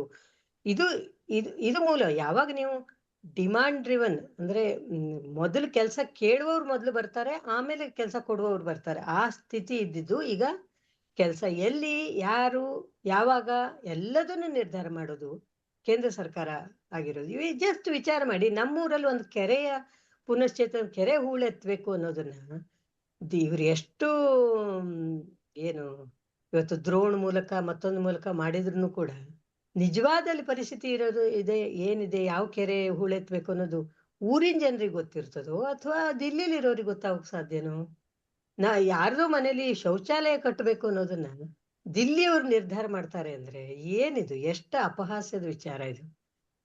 ಪ್ರತಿಯೊಂದು ಹಳ್ಳಿಯಲ್ಲೂ ಶಾಲೆಗಳು, ಶಾಲೆಯ ಆವರಣಗಳು, ಅಂಗನವಾಡಿ ಕಟ್ಟಡಗಳು, ಇದು PHCಗಳು ಇವೆಲ್ಲವೂ ಆಗಿದ್ದು ಇವತ್ತು NREG ಇಂದ. ಎಷ್ಟು ಹಳ್ಳಿಗಳಲ್ಲಿ ರೈತರು ಭೂಮಿ ಲೆವೆಲಿಂಗ್ ಮಾಡ್ಕೊಂಡಿದ್ದಾರೆ. ಎಷ್ಟು ಇವತ್ತು ನಾವು ಎಲ್ಲ ಕಡೆ ಹಣ್ಣಿನ ಅಂಗಡಿಗಳನ್ನು ನೋಡ್ತೀವಿ. ಈ ಹಣ್ಣುಗಳ ತೋಟಗಳನ್ನು ಮಾಡಿದ್ದೇ NREG ಇಂದಾನೇ ಮಾಡ್ಕೊಂಡು, ತೋಟಗಾರಿಕೆ ಬಹಳ ದೊಡ್ಡ ಕೆಲಸ ಆಗಿದೆ. ಸೊ ಹೀಗಿರುವಾಗ ಇವತ್ತು ಅದು ಯಾರು ಎಲ್ಲಿ ಬೆಳಿಬೇಕು ಎಲ್ಲಿ ಬೆಳಿಬಾರ್ದು ಅನ್ನೋದನ್ನು ಕೂಡ ಕೇಂದ್ರ ಸರ್ಕಾರ ನಿರ್ಧಾರ ಮಾಡ್ತದೆ ಅಂದ್ರೆ. ಮೇಡಮ್, ನಾನು ಕಮಲ್ ಗೋಪಿನಾಥ್ ಮಾತಾಡ್ತಿರೋದು. ನನಗೆ ಬೇಸಿಕ್ ಆಗಿರೋ ಮರ್ಮ ಪ್ರಶ್ನೆಗಳಿದೆ ಇಲ್ಲಿ. ಒಂದು, ಸಪ್ಲೈ ಡ್ರಿವನ್ ಆಗಿದೆ ಅಂದಾಗ್ಲೇನೆ NREG ಇದು ಮೂಲ ಕಾನ್ಸೆಪ್ಟ್ ಅನ್ನು ಇವ್ರು ಹೊಡೆದಾಕಿದ್ದಾರೆ. ನೀವು ಇನ್ನೊಂದು ತುಂಬಾನೇ ಸ್ಪಷ್ಟವಾಗಿ ಇನ್ನೊಂದು ಹೇಳಿದಿರಿ, ಅದು ಎಲ್ಲರೂ ಗಮನಿಸಬೇಕು. ಪಂಚಾಯತ್ ರಾಜ್ ವ್ಯವಸ್ಥೆನ ಒಡಿಲಿಕ್ಕೂ ಕೂಡ ಹೊರಟಿದ್ದಾರೆ, ಫುಡ್ ಸೆಕ್ಯೂರಿಟಿ ಸಿಸ್ಟಮ್ ಒಡಿಲಿಕ್ಕೂ ಹೋಗ್ತಾ ಇದ್ದಾರೆ. ಅವರ ಯಾವ ಕಾರ್ಪೊರೇಟೈಸೇಷನ್ ಮತ್ತು ಪ್ರೈವೇಟೈಸೇಷನ್ ಅಜೆಂಡಾಗಳು ಇಟ್ಕೊಂಡು ಮಾಡ್ತಾ ಇದ್ರೆ ಹಳ್ಳಿಗೂ ತರ್ತಾ ಇದ್ದಾರೆ. ಇವರು ಬ್ಯಾಕ್ವರ್ಡ್ ಕ್ಲಾಸ್ ಇಂದ ಬಂದಿದ್ ಮೋದಿ, ಆ ಮನುಷ್ಯ ಯಾವ ಬಾಯೆಲ್ಲವ ಹೇಳ್ತಿದ್ದಾನೆ ಇದು ಮಣ್ಣಿನ ಜೊತೆ ಕೆಲಸ ಮಾಡೋದನ್ನ ನಿಲ್ಲಿಸ್ಬೇಕು ಅನ್ನೋದನ್ನ ಅಂತ ನನಗಿನ್ನೂ ಅರ್ಥ ಆಗ್ತಾ ಇಲ್ಲ. ಅದು ದೊಡ್ಡ ಡೋಗಿತನ ಇರ್ಲಿ. ಇಲ್ಲಿ ನನಗೆ ತುಂಬಾನೇ ಕಷ್ಟವಾಗ್ತಿರೋ ಪ್ರಶ್ನೆ ಏನಂದ್ರೆ, ಈಗ ಕಾಂಗ್ರೆಸ್ ಸರ್ಕಾರ ಈಗ ಇದ್ರ ಅಪೋಸ್ ಮಾಡ್ತೀವಿ ಅಂತ ಹೇಳ್ತಾ ಇದ್ದಾರೆ. ಸೋಷಿಯಲ್ ಮೀಡಿಯಾ ಏನಾಗಿದೆ, ಎಲ್ಲ ಕಡೆ ರೀಚ್ ಆಗಿದೆ ಅಂತದ್ದು, ಅದನ್ನ ಯೂಸ್ ಮಾಡ್ತಾ ಇದ್ದಾರೆ ಎರಡೇ ವಿಷಯಕ್ಕೆ: ಡಿಸ್ಇನ್ಫಾರ್ಮೇಶನ್, ಮಿಸ್ಇನ್ಫಾರ್ಮೇಶನ್ ಅಂಡ್ ಮಾರ್ಕೆಟಿಂಗ್ ಇದೆ. ಜನನ್ನ ಎಜುಕೇಟ್ ಮಾಡಿ, ಅವೇರ್ ಮಾಡಿ, ಇಲ್ಲ ಅವರಿಗೆ ಇನ್ಫಾರ್ಮೇಶನ್ ಪಾಸ್ ಆನ್ ಮಾಡುವಂತ ದೊಡ್ಡ ಒಂದು ಅಸ್ತ್ರ ಆದ್ರೂ ಸುತ ಅದಕ್ಕೆ ಮಾತ್ರ ಇದನ್ನ ಉಪಯೋಗಿಸ್ತಾನೆ ಇಲ್ಲ. ಈ ಹಿನ್ನೆಲೆಯಲ್ಲಿ ಯಾವ ರೀತಿಯ ಜನಪರ ಒಂದು ಹೋರಾಟ ಆಗ್ಲಿ, ಯಾವ ರೀತಿಯ ರಾಜಕೀಯ ಹೋರಾಟ ಆಗ್ಲಿ, ಸುಪ್ರೀಂ ಕೋರ್ಟ್ ಈಗ ವೆಸ್ಟ್ ಬೆಂಗಾಲ್ ಅಲ್ಲಿರೋ ಕೇಸಲ್ಲಿ ಅವರು ಆರ್ಡರ್ ಕೊಟ್ಟಿದ್ದನ್ನು ಕೂಡ ಇಂಪ್ಲಿಮೆಂಟ್ ಮಾಡ್ತಿರುವಂತ ಈ ಒಂದು ಅಥಾರಿಟೇಟಿವ್ ಫ್ಯೂಡಲ್ ಫ್ಯಾಸಿಸ್ಟ್ ಸರ್ಕಾರ ನಾವು ಯಾವ ರೀತಿಯ ಅಸ್ತ್ರಗಳಲ್ಲಿ ಏನ್ ಮಾಡ್ಲಿಕ್ಕಾಗತ್ತೆ ಅನ್ನೋದು ನನಗೆ ತುಂಬಾನೇ ಯೋಚನೆ ಆಗಿದೆ ಮೇಡಮ್. ನಿಮ್ಮ ಅನಿಸಿಕೆ ಹೇಳಿದ್ದೀರಿ. ಅಲ್ಲ, ನಿಮಗೆ ಅದಂತದೇ ನಮಗೂ ಚಿಂತೆ ಆಗಿರೋದು ಅದೇನೆ. ಇವರಿಗೆ ಅಂದ್ರೆ ಪಂಚಾಯತಿಗೆ ಹೊಡೆತ ಬೀಳ್ತದ ಅನ್ನೋದು ನಮ್ಗೆ ದೊಡ್ಡ ಆಘಾತ ಕೊಟ್ಟಿದ್ದು. ಯಾಕಂದ್ರೆ ಹಳ್ಳಿಗಳು ಇವತ್ತು ಏನಾದ್ರು ಆಗ್ಬೇಕು ಅಂದ್ರೆ ಪಂಚಾಯತಿ ಮೂಲಕ ಅಲ್ದೇನೆ ಬೇರೆ ದಾರಿನೇ ಇಲ್ಲ. ಅಂಥದ್ದು ಇವತ್ತು ನೀವು ಪಂಚಾಯತಿಗೆ ಹೊಡೆತ ಕೊಡ್ತಾ ಇದ್ದೀರಾ.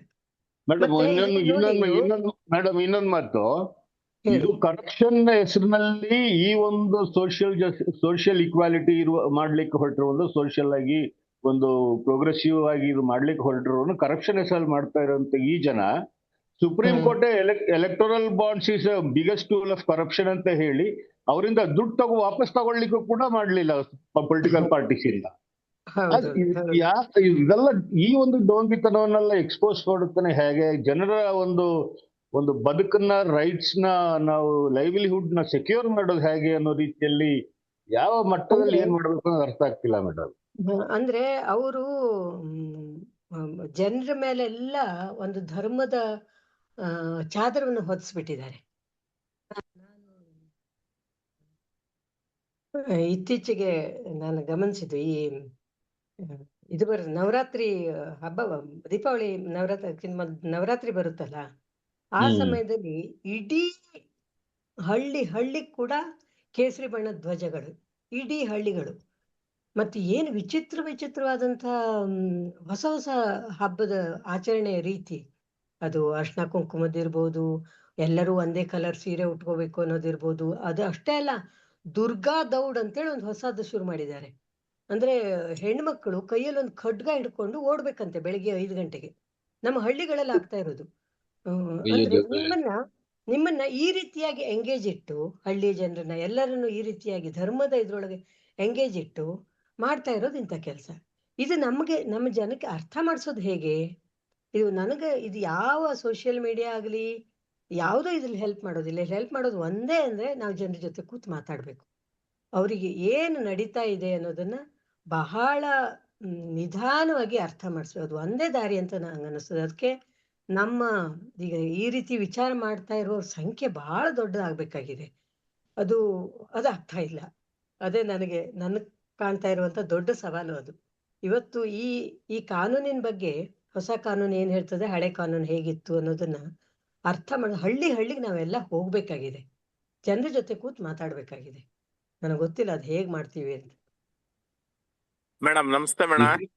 ಇದನ್ನು ಕೂಡ ಒಂಥರ ಎಲೆಕ್ಷನ್ ಟೈಮ್ ಗ್ಯಾರಂಟಿ ಸ್ಕೀಮ್ ಆಗಿ ಮಾಡ್ಬಿಡ್ತಾರ ಅಂತ ಯೋಚನೆ ಆಗ್ತಾ ಇದೆ ಮೇಡಮ್. ಫಸ್ಟ್ ಆಫ್ ಆಲ್ ನಿಮ್ಗೆ ಥ್ಯಾಂಕ್ಸ್ ಮೇಡಮ್. ತುಂಬಾ ಡೀಪ್ ಆಗಿ ಸ್ಟಡಿ ಮಾಡಿದೀರಾ, ತುಂಬಾ ಚೆನ್ನಾಗಿ ಸಂಕ್ಷಿಪ್ತವಾಗ್ಲಿ ಮಾತಾಡಿದಿರಾ, ಹೇಳಿದಿರಾ. ಇದು ಮೊದಲಿದ್ದು ಉದ್ಯೋಗ ಖಾತ್ರಿ ಯೋಜನೆ, ಈಗಿದ್ದು ಉದ್ಯೋಗ ಕಾಯ್ದೆ ಯೋಜನೆ. ಫಸ್ಟ್ ಅಲ್ಲಿ ಮೇನ್ ಫಸ್ಟ್ ಗ್ಯಾರಂಟಿಡ್ ಇತ್ತು, ಈಗ ಅದನ್ನ ತೆಗೆದಾಕಿದ್ದಾರೆ ಮೇಡಮ್.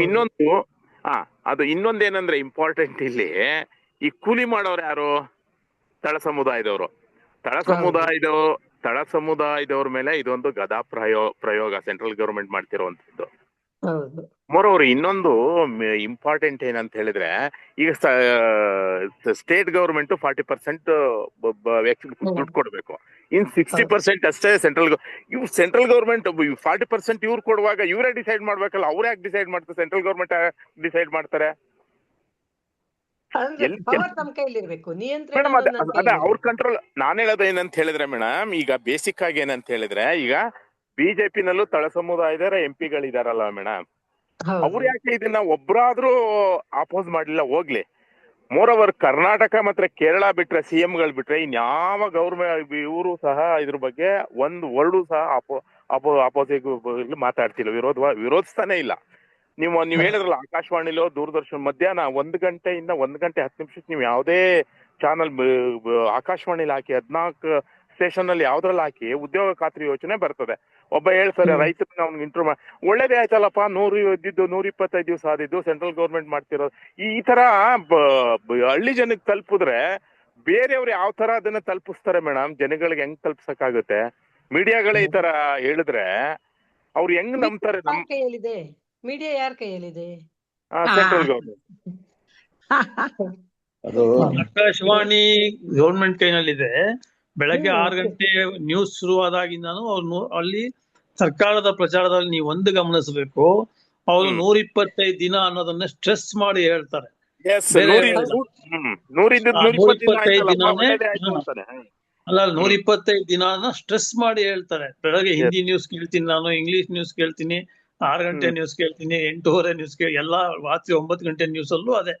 ಪ್ರತಿಯೊಂದು ನ್ಯೂಸ್ ಮುಂಚೆನೂ ಒಂದು ಅಡ್ವರ್ಟೈಸ್ಮೆಂಟ್ ಅಥವಾ ಮಧ್ಯದಲ್ಲಿ ಒಂದು ಅಡ್ವರ್ಟೈಸ್ಮೆಂಟ್ ಈ ಜಿ ಬಗ್ಗೆ 125 ದಿನವನ್ನೇ ಸ್ಟ್ರೆಸ್ ಮಾಡಿ ಹೇಳ್ತಾರೆ. ಮಿಕ್ಕಿದ ಅಂಶಗಳನ್ನ ಅವ್ರು ಹೇಳಕ್ ಹೋಗಲ್ಲ.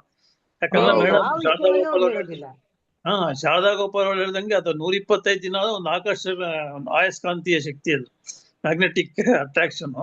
ಅದಕ್ಕೋಸ್ಕರ ಅವರು ಆ ತರ ಒಂದು ಪ್ರಚಾರ ತಂತ್ರವನ್ನು ಅದನ್ನ ಕೌಂಟರ್ ಮಾಡೋದಕ್ಕೆ ನಾವೀಗ ಯೋಚನೆ ಮಾಡ್ಬೇಕಾಗಿರೋದು. ಶಾರದಾ ಗೋಪಾಲ್ ಅವ್ರು ಹೇಳ್ದಂಗೆ ಪ್ರತಿಯೊಂದು ಹಳ್ಳಿಗಳಲ್ಲೂ ಪ್ರತಿಯೊಂದು ಮೊಹಲ್ಲಾಗಳಲ್ಲೂ ಕುಳಿತು ಚರ್ಚೆ ಮಾಡ್ಬೇಕು. ಅಂದ್ರೆ ಬಾಧಿತ ಸ್ಟೇಕ್ ಹೋಲ್ಡರ್ಸ್ ಅಂತ ನಾವೇನ್ ಕರಿತೀವಿ, ಅವರುಗಳ ಜೊತೆ ಕೂತ್ಕೊಂಡು ನಾವು ಮಾತಾಡಿದ್ರೆ ಮಾತ್ರ ಇದು ಒಂದ್ ಸ್ವಲ್ಪ ವ್ಯಾಪಕವಾಗಿ ಬೆಳೆಯಕ್ ಸಾಧ್ಯ. ಅದು ಹೇಗೆ ಅನ್ನೋದ್ರ ಬಗ್ಗೆ ನನಗೆ ಶಾರದಾ ಮೇಡಮ್ ಹೇಳ್ದಂಗೆ ಇನ್ನು ನಾವು ಯೋಚಿಸ್ಬೇಕಾಗತ್ತೆ. ಬಟ್ ಅದಾಗ್ಬೇಕಾಗಿರೋ ಕೆಲಸ. ಓಕೆ, ಉಳಿದವ್ರು ಮಾತಾಡಿ. ದಿವಾಕರ್ ಶಾರದವ್ರೆ, ನಾನು ನೆನಪನ್ಸೋದು ಇದು ಪಂಚಾಯತ್ ರಾಜಿಗೆ ವ್ಯವಸ್ಥೆಗೆ ಹೊಡ್ತಾ ಅನ್ಕೊಂಡು ಗ್ರಾಮಗಳಿಗೆ ತಗೊಂಡೋದ್ರೆ ಇದಕ್ಕೇನಾದ್ರು ರಿಯಾಕ್ಷನ್ ಬರ್ಬೋದಾ ಅಂತ ಅಷ್ಟೇ. ಅಷ್ಟೇ ಅಷ್ಟೇ. ಹಾಗೆ ಮಾಡ್ಬೇಕಾಗತ್ತೆ ಅದು. ಹೌದೌದು. ಗ್ರಾಮ ಪಂಚಾಯತಿ ಜಿಲ್ಲಾ ಎಲ್ಲರೂ ತೆಗಿಲಿಕ್ಕೆ ಹೊರಟಿದ್ದಾರೆ ಅನ್ನುವ ಒಂದು ಗುಂಗು ನಾವು ಕೌಂಟರ್ ಆಗಿ ಎಬ್ಸಿದ್ರೆ ಮಾತ್ರ ಇದಕ್ಕೇನಾದ್ರೂ ಮಾಡ್ಲಿಕ್ಕೆ ನರೇಟಿವ್ ಕ್ರಿಯೇಟ್ ಮಾಡ್ಬೇಕು. ನರೇಟಿವ್ ಕ್ರಿಯೇಟಿವ್ ಮಾಡ್ಬೇಕು. ಹೌದು, ಈಗಾಗಲೇ ನಾವು ರಾಜ್ಯ ಮಟ್ಟದಲ್ಲಿ ಮನ್ರೇಗಾ ಸಂರಕ್ಷಣಾ ಒಕ್ಕೂಟ ಅಂತ ಒಂದು ಮಾಡ್ಕೊಂಡಿದೀವಿ. ಬೇರೆ ಬೇರೆ ಸಂಘಟನೆಗಳು ಇವೆ ಇದ್ರೊಳಗೆ. ಮಣಿಯವರು ಇದ್ದಾರೆ ಅದ್ರೊಳಗೆ ಅಲ್ವಾ? ಸಾಕಷ್ಟು ಜನ ಅಂದ್ರೆ ಲೆಫ್ಟ್ ಪಾರ್ಟಿಗಳು ಕೂಡ ಇವೆ, ರೈತ ಸಂಘದವರು ಇದ್ದಾರೆ. ವಿ ಗಾಯತ್ರಿ ಅಂತ ಇದ್ದಾರಲ್ಲ ಬೆಂಗಳೂರಲ್ಲಿ, ಅವರು ನಾವೆಲ್ಲ ಸೇರ್ಕೊಂಡು ಮಾಡಿರೋದು ಇದು. ಸೊ ನಾವು ಈಗಾಗಲೇ ಒಂದು ಕರಪತ್ರವನ್ನು ರೆಡಿ ಮಾಡಿದೀವಿ. ಮತ್ತೆ ಎಲ್ಲ ಕಡೆನೂ ಇದು ತಗೊಂಡು ಬೆಂಗಳೂರಲ್ಲಿ ಸದ್ಯ ಒಂದು ಸಮಾವೇಶ ಮಾಡ್ಬೇಕು ಅಂತಲೂ ಪ್ಲಾನ್ ಮಾಡ್ತಾ ಇದ್ದೀವಿ. ನಾ ತಿಳಿಸ್ತೀನಿ, ಎಲ್ಲರೂ ದಯವಿಟ್ಟು ಬನ್ನಿ, ಏನ್ ಮಾಡೋಣ ಮುಂದೆ ನಾವು ಅನ್ನೋದನ್ನ ಚರ್ಚೆ ಮಾಡೋಣ ಅಲ್ಲಿ. ಮತ್ತೊಂದು ಶಾರದಾ ಅವ್ರೆ, ಇದು ಫೆಡರಲ್ ಸಿಸ್ಟಮ್ ಮೇಲೆ ಒಂದು ದೊಡ್ಡ ಅಟ್ಯಾಕ್ ಅಲ್ವಾ? ಯಾಕಂದ್ರೆ 40% ಅಂತ ಹೇಳುವಾಗ actually all the decision making is in the central government.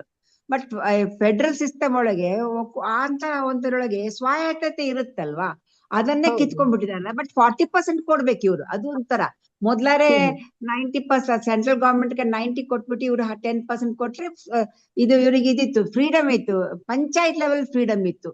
ಈಗ ಅದು ಕೂಡ ಕಿತ್ಕೊಂಡ್ಬಿಟ್ಟಿದ್ದಾರೆ ಇವ್ರು. ಅದೊಂಥರ ನಿಜವಾದ ಪ್ರಜಾಪ್ರಭುತ್ವದ ಮೇಲೆ. ಪ್ರಜಾಪ್ರಭುತ್ವಕ್ಕೆ ಹೊಡ್ತ. ಅಂದ್ರೆ ನಾವೀಗ ಜನರ ಹತ್ರ ಮಾತಾಡುವಾಗ ಈ ಪ್ರಜಾಪ್ರಭುತ್ವ ಪಂಚಾಯತಿ ಎಲ್ಲಾ ಮಾತಾಡೋಕ್ಕಿಂತ ಅವ್ರಿಗೆ ಎಷ್ಟು ದಿವಸ ಕೆಲಸ ಸಿಗ್ತದೆ, ಅವ್ರ ಪರಿಸ್ಥಿತಿ ಏನಾಗ್ತದೆ ಮುಂದೆ ಅನ್ನೋದನ್ನಷ್ಟೇ ಮಾತಾಡಿದ್ರೆ ಸಾಕು. ಜನ ಸಿಡದೆದ್ದೇ ಹೇಳ್ತಾರೆ. ನೀವ್ ಎಲ್ಲಿ ಬೇಕಾದ್ರೂ ಕರೀರಿ, ಹೋರಾಟಕ್ಕೆ ನಾವು ಬರ್ತೀವಿ ಅಂತ ಹೇಳ್ತಾ ಇದ್ದಾರೆ ನಮ್ಮಲ್ಲಂತೂ ಜನ. ಮೇಡಮ್, ಲಾಸ್ಟ್ ಇದು ಮನ್ರೇಗಾದಲ್ಲಿ ಫಾರ್ಮಿಂಗ್ ಆಕ್ಟಿವಿಟಿ ಪೀರಿಯಡ್ ಅಲ್ಲೇ ಹೆಚ್ಚು ಕೆಲಸಗಳಾಗ್ತಿತ್ತ ಮೇಡಮ್ ಈ ಮನ್ರೇಗಾ ಅಡಿಯಲ್ಲಿ? ಇಲ್ಲ, ಹಂಗೇನಿಲ್ಲ. ಯಾಕಂದ್ರೆ ಕೆಲಸ ಮಾಡೋರು ಹಳ್ಳಿಯವ್ರೆ, ಅವ್ರು ಯಾವಾಗ್ಲೂ ಹೇಳ್ತಾರೆ ನಮ್ ರೈತರನ್ನ ಬಿಟ್ಟು ನಾವ್ ಎಲ್ಲಿ ಹೋಗ್ಬೇಕ್ರಿ, ನಾವ್ ಯಾವಾಗ್ಲೂ ಪ್ರಾಶಸ್ತ್ಯ ಕೊಡ್ತಾ ಇದ್ದಿದ್ದು, ಆದ್ಯತೆ ಕೊಡ್ತಾ ಇದ್ದಿದ್ದು ರೈತರ ಕೆಲಸಗಳಿಗೆ. ಅಲ್ಲಿ ಕೆಲಸ ಸಿಕ್ಕಿಲ್ಲ ಅಂದ್ರೆ ಮಾತ್ರ ನಾವು NRG ಕೆಲಸ ಬೇಕು ಅಂತ ಅರ್ಜಿ ಹಾಕ್ತಿದ್ವಿ ಅಂತ. ಅಂದ್ರೆ ಆದ್ರೆ ಅವ್ರಿಗೆ ಒಂದು ಹಕ್ಕಿತ್ತು, ಯಾವಾಗ ಬೇಕಾದ್ರೂ ಕೆಲಸ ಕೆಲಸ ಕೇಳುವಂಗೆ ಇಲ್ಲ ಈಗ ಹೊಸ ಕಾನೂನಲ್ಲಿ. ಅಲ್ಲ, ಇವಾಗ ಕಾಯ್ದೆ ಆಗ ಖಾತ್ರಿ ಯೋಜನೆ, ಈಗ ಕಾಯ್ದೆ ಯೋಜನೆ. ಹೌದು ಹೌದು. ನೆಕ್ಸ್ಟ್ ಮಾತಾಡ್ತಾರೆ ನೋಡಿ ದೇವಿ ಅವರು. ಅವಾಗೆಲ್ಲ ಮಾಮೂಲಿ ಯಾವುದೇ ಕೆಲ್ಸಕ್ಕೆ ಹೋದ್ರು ಆಗ ರೈತರು, ಇಲ್ಲಿರ್ತಕ್ಕಂಥ ದೊಡ್ಡ ದೊಡ್ಡ ಶ್ರೀಮಂತರುಗಳು ಗ್ರಾಮೀಣ ಭಾಗದಲ್ಲಿ ಯಾವಾಗ್ಲೂ ಹೋಗಿ ಪಂಚಾಯತಿಗೆ ಹೋಗಿ ಅರ್ಜಿ ಕೊಡೋದು, ಕೆಲಸ ನಿಲ್ಸಿ ಅಂತೇಳಿ. ಒಬ್ಬರು ಇಬ್ರು ಕೆಲಸ ಇದ್ರುನು ಹೋಗ್ಬಿಟ್ಟು ಹೋಗಿ ಪಂಚಾಯತಿಗೆ ಅರ್ಜಿ ಕೊಡ್ತಾ ಇದ್ರು. ಈಗ್ಲೂ ಕೊಡುವಂತ ಅಭ್ಯಾಸಗಳಿದೆ. ಅವಾಗ ಏನ್ ಮಾಡಿ ಜಗಳ ಮಾಡ್ತಾ ಇದ್ರು, ಕಾನೂನು ಒಳಗಡೆ ಹಿಂಗಿದೆ ಅಂತೇಳಿ PDO ಜೊತೆ ಜಗಳ ಮಾಡಿದ್ರೆ ಹೋಗಿ PDO ಕೆಲಸ ಕೊಡ್ತಾ ಇದ್ರು. ಈಗೇನ 60 ದಿನ ಅಂತ ಹೇಳಿದ್ರೆ ಪ್ರತಿನಿತ್ಯ ಯಾರೋ ಒಬ್ಬ ರೈತರಿಗೆ ಆಳು ಯಾರು ಸಿಕ್ಕಿಲ್ಲ, ಕೂಲಿ ಕಾರ್ಮಿಕರು ಸಿಕ್ಕಿಲ್ಲ ಅಂತ ಹೇಳಿದ್ರೆ ಪ್ರತಿಯೊಬ್ಬ ರೈತನ ಹೋಗಿ ಗ್ರಾಮ ಪಂಚಾಯತಿ ಮುಂದೆ ನಿಂತಿರ್ತಾನೆ. ಇವತ್ತು ಕೃಷಿ ಕೆಲಸ ಇದೆ, 60 ದಿನ ಕೆಲಸ ಕೊಡಬಾರ್ದು ಅಂತೇಳಿ ಕೇಂದ್ರ ಸರ್ಕಾರ ಹೇಳಿದೆ. ಹಂಗಾಗಿ ನಮ್ ಕೆಲಸ ನಿಲ್ಸಿ ಅನ್ನುವಂಥದ್ದು ಎನಿ ಟೈಮ್ ಯಾವಾಗ ಬೇಕಾದ್ರೂ ಕೊಡುವಂತ ಅವಕಾಶಗಳು ಇದಾಗ್ತಾ ಇದೆ. ಮತ್ತೆ ಇದರಲ್ಲಿ ಇವಾಗ ಏನಾಗ್ತಾ ಇದೆ ಅಂತಂದ್ರೆ ಪ್ರತಿನಿತ್ಯ ಗ್ರಾಮೀಣ ಭಾಗದೊಳಗಡೆ ಆಗ್ಲೇ ಹೇಳ್ದಂಗೆ ಇನ್ನು ಇದ್ರ ಬಿಸಿ ಎಲ್ಲೂ ಮುಟ್ಟಿಲ್ಲ. ಮುಟ್ಟಿದ್ರೆ ಮತ್ತೆ ಈಗ ಪ್ರತಿ ವರ್ಷದಲ್ಲಿ 100 ದಿನ ಯಾವತ್ತೂ ಕೆಲಸ ಕೊಟ್ಟಿಲ್ಲ, ಬರೀ 40 ದಿನ 50 ದಿನ ಕೊಟ್ಟಿದ್ದಾರೆ. ಸೊ ಅದು 70 ದಿನ 80 ದಿನ ಕೊಟ್ರೆ ಸಾಕು ಅನ್ನುವಂತ ಮಟ್ಟದಲ್ಲೂ ಜನ ಮಾತಾಡ್ತಾ ಇದ್ದಾರೆ. ಹಂಗಾಗಿ ಈ ಉದ್ದೇಶ ಏನಪ್ಪಾ ಅಂತಂದ್ರೆ ಯಾವುದೇ ಕಾರಣಕ್ಕೆ ಉದ್ಯೋಗ ಖಾತ್ರಿ ಯೋಜನೆಯನ್ನ ಕೇಂದ್ರ ಸರ್ಕಾರ ಹಂತವಾಗಿ ಕತ್ತನ್ನ ಇಸ್ಕು ಹಾಕುವಂತ ಕೆಲಸಗಳನ್ನ ಮಾಡ್ತಾ ಇರತಕ್ಕಂಥದ್ದು. ಮತ್ತೆ ರಾಜ್ಯ ಸರ್ಕಾರಕ್ಕೆ ಹೊರೆ ಹೆಚ್ಚಾದ್ರೆ ಕೇಂದ್ರ ಸರ್ಕಾರದವರು ಹೊರೆ ಕಡಿಮೆ ಮಾಡಿ ಯೋಜನೆಯನ್ನ ಸಂಪೂರ್ಣವಾಗಿ ನಿಲ್ಲಿಸುವಂತ ಕುತಂತ್ರ ಇದ್ರೊಳಗಡೆ ಇರ್ತಕ್ಕಂಥದ್ದು. ಯಾಕೆ ಅಂತ ಹೇಳಿದ್ರೆ ಗ್ರಾಮ ಸಭೆನಲ್ಲಿ ಹೆಣ್ಣು ಮಕ್ಳು ಹೆಚ್ಚು ಭಾಗವಹಿಸ್ತಿದಂಥದ್ದು, ಮತ್ತೆ ಗ್ರಾಮ ಪಂಚಾಯತಿ ಮುಖ ನೋಡಿರ್ತಕ್ಕಂಥದ್ದು NREG ಕೆಲಸ ಬಂದ್ಮೇಲೆ. ಪ್ರಶ್ನೆ ಮಾಡುವಂತ ಹಕ್ಕನ್ನ ಪಡ್ಕೊಂಡಂತದ್ದು NREG ಕೆಲಸ ಬಂದ್ಮೇಲೆ ಒಬ್ಬ ಹೌದು. ಅಧಿಕಾರಿಗಳನ್ನ, ಗ್ರಾಮ ಪಂಚಾಯತಿ ಮೆಂಬರ್ಗಳನ್ನ, ಒಬ್ಬ ಯಾರನ್ನೇ ಭೂಮಾಲೀಕನ, ಒಬ್ಬ ಇಂಜಿನಿಯರ್ ಇರ್ಬೋದು, ಮತ್ತೆ ಮೇಲ್ಮಟ್ಟದ ಅಧಿಕಾರಿಗಳನ್ನ ಪ್ರಶ್ನೆ ಮಾಡುವಂತ, ಪ್ರಶ್ನೆ ಕೇಳುವಂತ ಹಕ್ಕು ಅಧಿಕಾರ ಬಂದಂತದ್ದು ಹೆಣ್ಣು ಮಕ್ಳಿಗೆ ಗ್ರಾಮ ಸಭೆ, ವಾರ್ಡ್ ಸಭೆಗಳಲ್ಲಿ NREGನ ಪ್ರಮುಖವಾಗಿ ಬೂನಾದಿಯನ್ನ ಹಾಕೊಟ್ಟಿದ್ದು. ಅದಕ್ ಮುಂಚೆ ಹೆಣ್ಮಕ್ಳು ಗ್ರಾಮ ಪಂಚಾಯತ್ ಮೆಂಬರ್ ಆಗಿರೋರು ಮಾತ್ರ ಗ್ರಾಮ ಪಂಚಾಯತಿ ಆಫೀಸ್ಗೆ ಹೋಗ್ತಾ ಇದ್ರು. NREG ಬಂದ್ಮೇಲೆ ಎಲ್ಲಾ ಊರಿಂದ ಊರು ಎಲ್ಲಾ ಹೆಣ್ಮಕ್ಳು ಗ್ರಾಮ ಪಂಚಾಯತಿಗೆ ಹೋಗಿ ಚೇರ್ ಹಾಕೊಂಡು ಕುತ್ಕೊಂಡು ಯಾಕೆ ಕೆಲಸ ಕೊಡ್ತಾ ಇಲ್ಲ ಅಂತ ಕೇಳುವಂತ ಹಕ್ಕನ್ನ ಈ NREG ಒಂದು ಅವಕಾಶ ಮಾಡಿಕೊಟ್ಟಿತ್ತು. ಅದು ಮತ್ತೆ ಹಂಗಾಗಿ ನಾವೆಲ್ಲ ಮಹಿಳಾ ಸಂಘಟನೆ ಜನವಾದಿ ಇರುವಂತ ಕಡೆಗೆ ಸೀರಿಯಸ್ ಆಗಿ ಎಲ್ಲ ನಾವೆಲ್ಲ ಕ್ಯಾಂಪೇನ್ ಮಾಡ್ತಾ ಇದೀವಿ. ಕೃಷಿ ಕೂಲಿಕಾ ಸಂಘಟನೆ, ಮಹಿಳಾ ಸಂಘಟನೆಗಳು ಅಲ್ಲಲ್ಲಿ ಹಳ್ಳಹಳ್ಳಿಗಳೆಲ್ಲ ಸಭೆಗಳನ್ನ ಮಾಡುವಂತ ಸಂದರ್ಭದಲ್ಲಿ ಇದು ಸತ್ಯಗಳ ಅರ್ಥ ಆದಂತ ಸಂದರ್ಭದಲ್ಲಿ ದೊಡ್ಡ ಮಟ್ಟದಲ್ಲಿ ಡೆಲ್ಲಿನಲ್ಲಿ ಹೋರಾಟ ಮಾಡ್ಬೇಕು ಅನ್ನುವಂತ ಮಾತುಗಳನ್ನ ಸಾಕಷ್ಟು ಜನ ಅಲ್ಲೇ ಹೋಗಿ ಕೇಳೋಣ ಅನ್ನುವಂಥದ್ನ ಹೇಳ್ತಾ ಇದಾರೆ. ಈ ತರ ಸಾಕಷ್ಟು ಯೋಜನೆ ಒಳಗಡೆ ಗ್ರಾಮೀಣ ಅಭಿವೃದ್ಧಿನೇ ನರೇಗಾ ಒಂದಷ್ಟು ನರೇಗಾದಡಿನಲ್ಲಿ ಮಾಡ್ಲಿಕ್ಕೆ ಸಾಕಷ್ಟು ಅವಕಾಶಗಳಿತ್ತು, ಮಾಡಿದ್ದಾರೆ. ಕೆಲವು ರಸ್ತೆ ಇರ್ಬೋದು, ನಮ್ಮ ಊರು ನಮ್ಮ ಹೊಲ ನಮ್ಮ ದಾರಿ, ಮತ್ತೆ ರೇಷ್ಮೆ ಇರ್ಬೋದು, ಕಬ್ಬು ರೇಷ್ಮೆಗೆ, ಮತ್ತೆ ಬಾಳೆ ಇಡ್ಬೋದು, ಇನ್ನು ಹಲವಾರು ಸಸಿಗಳನ್ನ ನೆಟ್ಕೊಂಡು ರೈತರು ಸಮತಟ್ಟು ಮಾಡ್ಕೊಳ್ಳಿಕ್ಕೆ ಅವಕಾಶಗಳಿತ್ತು ಸಾಕಷ್ಟು. ಅದನ್ನ ಉಳಿಸ್ಕೊಳ್ತಕ್ಕಂಥ ಕೆಲಸನ ಇಡೀ ಕರ್ನಾಟಕ ಅಲ್ಲ, ಇಡೀ ದೇಶಾದ್ಯಂತ ಎಲ್ಲಾ ಕಡೆನೂ ಮಾಡುವಂತ ಕೆಲಸಗಳನ್ನ ಮಾಡ್ಬೇಕೀಗ ನಾವೆಲ್ಲರೂ.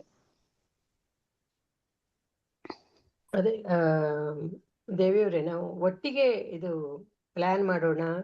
ಹೇಗೆ ಜನರನ್ನು ತಲುಪೋದು, ಹೇಗೆ ಸಂಘಟಿತರಾಗೋದು, ಇದು ಮತ್ತೆ ಹಿಂದೆ NREG ಬರೋಕ್ಕಿಂತ ಮೊದ್ಲುನು ಹೇಗೆ ಒಂದು ಆಂದೋಲನ ರೂಪದಲ್ಲಿ ನಡೆದಿತ್ತಲ್ಲ, ಅದೇ ತರ ಈಗ ಮತ್ತೆ ಜೋರಾಗಿ ಕೆಲಸ ಮಾಡ್ಬೇಕಾಗಿದೆ. ಇವರು ಕಾಂಗ್ರೆಸ್ ಗೌರ್ಮೆಂಟ್ನವ್ರು ಏನ್ ಮಾಡ್ತಾರೆ ಬಿಡ್ತಾರೆ ನಮ್ಗೆ ಗೊತ್ತಿಲ್ಲ, ಅವ್ರದ್ದೇ ಆದಂತ ಮಾಡೋ ರೀತಿ ಬೇರೆ ಇದೆ. ಆದ್ರೆ ನಾವು ಮಾತ್ರ ಜನಸಂಘಟನೆಗಳು ಮಾತ್ರ ಈಗ ಸುಮ್ಮನೆ ಕೂತ್ಕೊಳ್ಳಿ, ಒಂದ್ ದಿವ್ಸನೂ ಕೂತ್ಕೊಳ್ಳೋಂಗಿಲ್ಲ. ಕೆಲಸ ಶುರು ಮಾಡ್ಲೇಬೇಕು. ಹಳ್ಳಿಗೆ ಹೋಗಿ ಜನರ ಜೊತೆ ಮಾತಾಡಕ್ಕೆ ಶುರು ಮಾಡ್ಬೇಕು.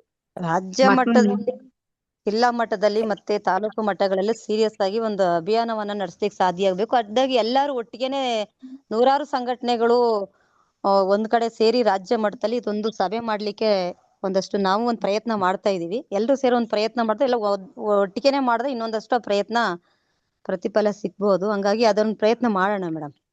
ಖಂಡಿತ ಮಾಡೋಣ. ನಾನೊಂದು ಪ್ರಶ್ನೆ ಕೇಳ್ಬೋದಾ? ಮಾತಾಡಿ.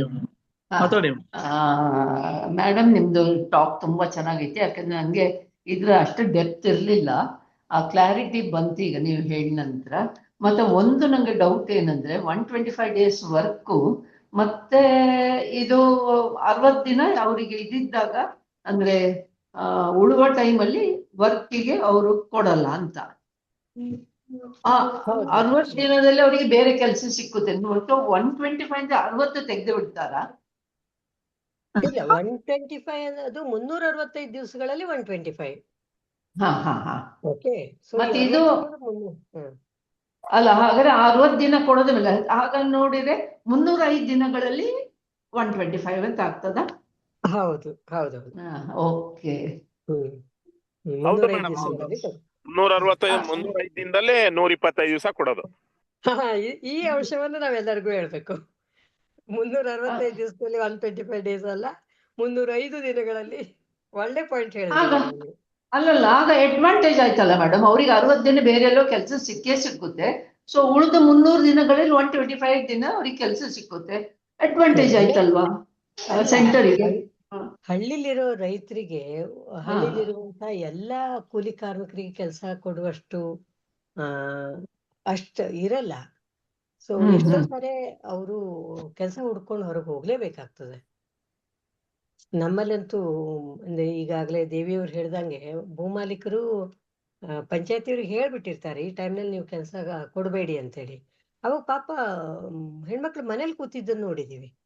ಈ ಕೆಲಸ ಕೊಡೋದಿಲ್ರಿ, ಏನ್ ಮಾಡೋಣ ಅಂತೇಳಿ. ಸೊ ಆಲ್ರೆಡಿ ಇತ್ತು ಅದು, ಒಂದು 60 ದಿವಸ ಕೆಲಸ ಕೊಡ್ತಿರ್ಲಿಲ್ಲ. ಆದ್ರೆ ಇವತ್ತು ಅದನ್ನ ಕಾನೂನು ಮಾಡ್ಬಿಟ್ರು. ಅವಕಾಶನಾದ್ರೂ ಇತ್ತು, ಇದನ್ನ ಅವಕಾಶನೇ ಇಲ್ಲ ಕೇಳಲಿಕ್ಕೆ. ಕೃಷಿ ಕೆಲಸ ಇಲ್ಲದೆ ಇರುವಂತವ್ರು ಸಾಕಷ್ಟು ಜನ ಎಲ್ಲಾ ಕಡೆನೂ ಕೃಷಿನಲ್ಲಿ ಒಂದು ವರ್ಷದಲ್ಲಿ ಕನಿಷ್ಠ 1-2 ತಿಂಗಳು 3 ತಿಂಗಳು 1-2 ತಿಂಗಳು 3 ತಿಂಗಳು ಸಿಗ್ಬೋದು ಕೆಲವೊಂದ್ ಕಡೆ. ಮತ್ತೆ ಕೃಷಿ ಕೆಲಸ ಮಾಡ್ದೇನೆ ಇರುವಂತ ಹೆಣ್ಣು ಮಕ್ಳುಗಳುವೆ NREG ಒಳಗಡೆ ಕೆಲಸ ಮಾಡ್ತಾರೆ. ಕೃಷಿ ಕೆಲಸ ಬರ್ದೇನೆ ಇರೋ NREG ಒಳಗಡೆ ಹಂಗಾಗಿ ಹೌದು. ಇದನ್ನು ನೆಪ ಇಟ್ಕೊಂಡು ಏನ್ ಮಾಡ್ತಾರೆ ಗ್ರಾಮ ಪಂಚಾಯತಿನಲ್ಲೆಲ್ಲ ಮುಂದಕ್ಕೆ ಕೆಲಸ ಕೊಡ್ಲಿಕ್ಕೆ ಹೋಗಲ್ಲ. ಯಾವಾಗ ಬೇಕಾದ್ರೂ ಅವರು ನಮ್ ಈ ಸಂದರ್ಭದಲ್ಲಿ ಕೃಷಿ ಕೆಲಸ ಇದೆ ಅಂದ್ಬಿಟ್ಟು 10 ಅರ್ಜಿಗಳನ್ನ ಪಂಚಾಯತಿ ಕೊಡ್ಬೋದು. ಆವಾಗ ಪಂಚಾಯತಿ ಮತ್ತೆ ಪಂಚಾಯತ್ ಮೆಂಬರು, ಅಧ್ಯಕ್ಷರು, ಅಲ್ಲಿರ್ತಕ್ಕಂತ ಭೂಮಿ ಇಟ್ಕೊಂಡಿರ್ತಕ್ಕಂಥವ್ರು, ಕೂಲಿಕಾರರ ನಡುವೆ ಸಂಘರ್ಷಗಳು ಸ್ಟಾರ್ಟ್ ಆಗ್ತದೆ ಅವಾಗೆ. ಅವಾಗೇನು ಈಗೆಲ್ಲ ಮಿಷಿನ್ಗಳಲ್ಲಿ ಕೆಲಸ ಮಾಡಿಸ್ಕೊಳ್ತಾ ಇದಾರೆ. ಅವಾಗ ಏನ್ ಮಾಡ್ತಾರೆ, ಕೂಲಿಕಾರರು ಕೆಲಸ ಇರಲ್ಲ. ಕೂಲಿಕಾರ ಕೆಲಸ ಇಲ್ದ ಮತ್ತೆ ನಗರ ಪ್ರದೇಶಗಳು ವಲಸೆ ಹೋಗುವಷ್ಟು ಪರಿಸ್ಥಿತಿ ಉದ್ಭವ ಆಗ್ತದೆ. ಇದೊಂದು ಕಾರಣ ಅಷ್ಟೇ. 60 ದಿನ ಕೃಷಿನಲ್ಲಿ ಕೃಷಿ ಸಂದರ್ಭದಲ್ಲಿ ಕೆಲಸ ಕೊಡಬಾರ್ದು ಅನ್ನುವಂಥದ್ದು ಹಿನ್ನೆಲೆನೇ ಬೇರೆ ಇದೆ ಅಲ್ಲಿ. ಮತ್ತೊಂದು ಬಹಳ ಮುಖ್ಯವಾಗಿ ನಾವು ನೋಡ್ಬೇಕಾಗಿದ್ದೇನಂದ್ರೆ, ಹೆಸರೇ ರಾಮ್ ಜಿ ಅಂತ ಧರ್ಮ. ಇಲ್ಲಿ ಕಾನ್ಸ್ಟಿಟ್ಯೂಷನಲ್ ಮೊರಾಲಿಟಿಗೆ ಧಕ್ಕೆನೆ ಒಂದ್ ರೀತಿಯಲ್ಲಿ. ಯಾಕಂದ್ರೆ ಇದು ಕಾನ್ಸ್ಟಿಟ್ಯೂಷನ್ ಗ್ಯಾರಂಟಿ ಸ್ಕೀಮ್ ಅನ್ನೆಲ್ಲ ಮುಳುಗಿಸ್ಬಿಟ್ಟು ಧರ್ಮ ಅದನ್ನ ರಾಮ್ ಹೇಳ್ಕೊಂಡು ಧರ್ಮದ ಮೇಲೆ ಹೆಚ್ಚು ಅಂದ್ರೆ ಆಕ್ಚುಲಿ ಇಟ್ ಈಸ್ ಇವ್ರು ಸುಮ್ನೆ ರಾಮ್ ಹೇಳ್ತಾ ಇದಾರೆ, but actually it is different. But still ಈ ತರ ಒಂದು ಆಕ್ಟ್ ಮಾಡಿ ತುಂಬಾನೇ ಮೋಸ ಆಗ್ತಾ ಇರೋದು ಹೆಣ್ಣು ಮಕ್ಕಳಿಗೆ. ಅದು ಕೂಡ ಕೃಷಿಕ ಹೆಣ್ಣು ಮಕ್ಕಳಿಗೆ, ಲೋವರ್ ಕಾಸ್ಟ್ ಲೋವರ್ ಸೆಕ್ಷನ್ ಅವರಿಗೆ. ಹಾಗಾಗಿ ಗ್ಯಾರಂಟಿ ಬೇಕಾಗಿದ್ದು ಅವರಿಗೆ ತಾನೇ, ಅದೇ ಇಲ್ಲ ಮಾಡ್ಬಿಟ್ಟಿದ್ದಾರೆ ಇವಾಗ. ನೇರ ಹೊಡೆತ ಬಿದ್ದಿದ್ದೇ ಹೆಣ್ಮಕ್ಳ ಮೇಲೆ ಇದು. ಮೇಡಮ್ ಹೇಳಿ ಸರ್. ಕುಮಾರಸ್ವಾಮಿ ಮಾತಾಡಿ. ಇದು ನರೇಗಾ ಒಂದು ಪ್ರಗತಿಪರವಾದ ಒಂದು ಡೆಮೋಕ್ರೆಟಿಕ್ ಆದಂತ ಒಂದು ಕಾರ್ಯಕ್ರಮ. ಅದು ಬಹಳ ಅದನ್ನೇ ಅದು ತನ್ನ ಶತ್ರು ಅಂತ ತಿಳ್ಕೊಂಡಿದೆ. ಅದು ಈ ಬಿಜೆಪಿ RSS ಇದು ಬೆಳೆಯಕ್ ಬಿಟ್ರೆ ನಮ್ಮ ಅಸ್ತಿತ್ವಕ್ಕೆ ತೊಂದರೆ ಆಗ್ತದೆ ಅನ್ನುವಂತಹದನ್ನ ಅವ್ರು ತೀರ್ಮಾನ ಮಾಡ್ಕೊಂಡು ಆ ಕೆಲಸ ಮಾಡ್ತಾ ಇದಾರೆ. ಅದು ಪಾರ್ಟಿಸಿಪೇಟರಿ ಡೆಮೋಕ್ರಸಿ, ಎಕನಾಮಿಕ್ ಇದರಿಂದ ವಿರುದ್ಧವಾದಂತಹದ್ದು. ಏನು ಒಂದು ಪಂಚಾಯತ್ ರಾಜ್ ಕಾಯ್ದೆಗೆ ತಂದು ಎಕನಾಮಿಕ್ ಡಿಸೆಂಟ್ರಲೈಸೇಷನ್ ಇವೆಲ್ಲ ಮಾಡುವಂತಹದ್ದು, ಇದನ್ನ ಸಬಲೀಕರಣ ಆಗುವಂತಹದನ್ನ ತಪ್ಪಿಸುವಂತಹದ್ದು. ಇದು ಡೆಮೋಕ್ರೆಟಿಕ್ ಸ್ಪ್ರೆಡ್, ಇದು ಅಭಿವೃದ್ಧಿಯನ್ನ ತಡೆಗಟ್ಟುವಂತ ಒಂದು ಫ್ಯಾಸಿಸ್ಟ್ ಇದು ಬಹಳ ಹಿಂದೆ ಕೆಲಸ ಮಾಡ್ತಾ ಇದೆ ಅಂದ್ಕೊಂಡಿದ್ದೀನಿ. ಇದೆಲ್ಲ ಇವರೆಲ್ಲರೂ ನಮ್ಮ ಮತದಾರರಾಗಬೇಕು, ನಮ್ಮ ಗುಲಾಮರಾಗಬೇಕು ಅನ್ನುವಂತಹದ್ದೇ ಅದರ ಉದ್ದೇಶ ಆಗಿದೆ ಅನ್ಕೊಂಡಿದ್ದೀನಿ ನಾನು.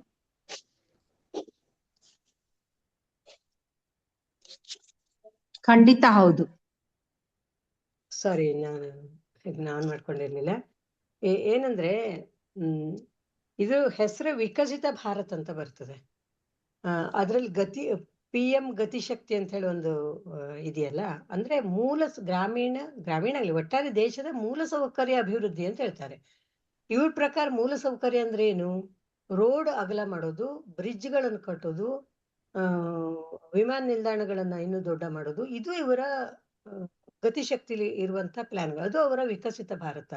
ಈ ವಿಕಸಿತ ಭಾರತದಲ್ಲಿ ಅದೇನು ಭಾರತ ಮಾತೆಗೆ ನದಿಗಳ ಏನು ನಾಲಾ ಮಾಲಾ ಎಂತದ್ದು ಹೆಸರು ಹೇಳ್ತಾರಪ್ಪ ಅವರು, ನದಿಗಳ ಮಾಲೆಯನ್ನ ಮಾಡೋರಂತೆ. ಅಂದ್ರೆ ನದಿಗಳನ್ನ ಜೋಡಿಸೋದು, ಈ ನದಿಯನ್ನ ಆ ಕಡೆ ತಿರ್ಸೋದು, ಆ ಕಡೆ ಹೋಗ್ತಾ ಇರೋ ನದಿಯನ್ನ ಈ ಕಡೆ ಎಲ್ಲಾ ನದಿಗಳನ್ನ ಜೋಡಣೆ ಮಾಡಿ ಗಂಗೆ ಮತ್ತು ಕಾವೇರಿಯನ್ನ ಒಂದ್ ನದಿ ಮಾಡೋರು ಇವರು.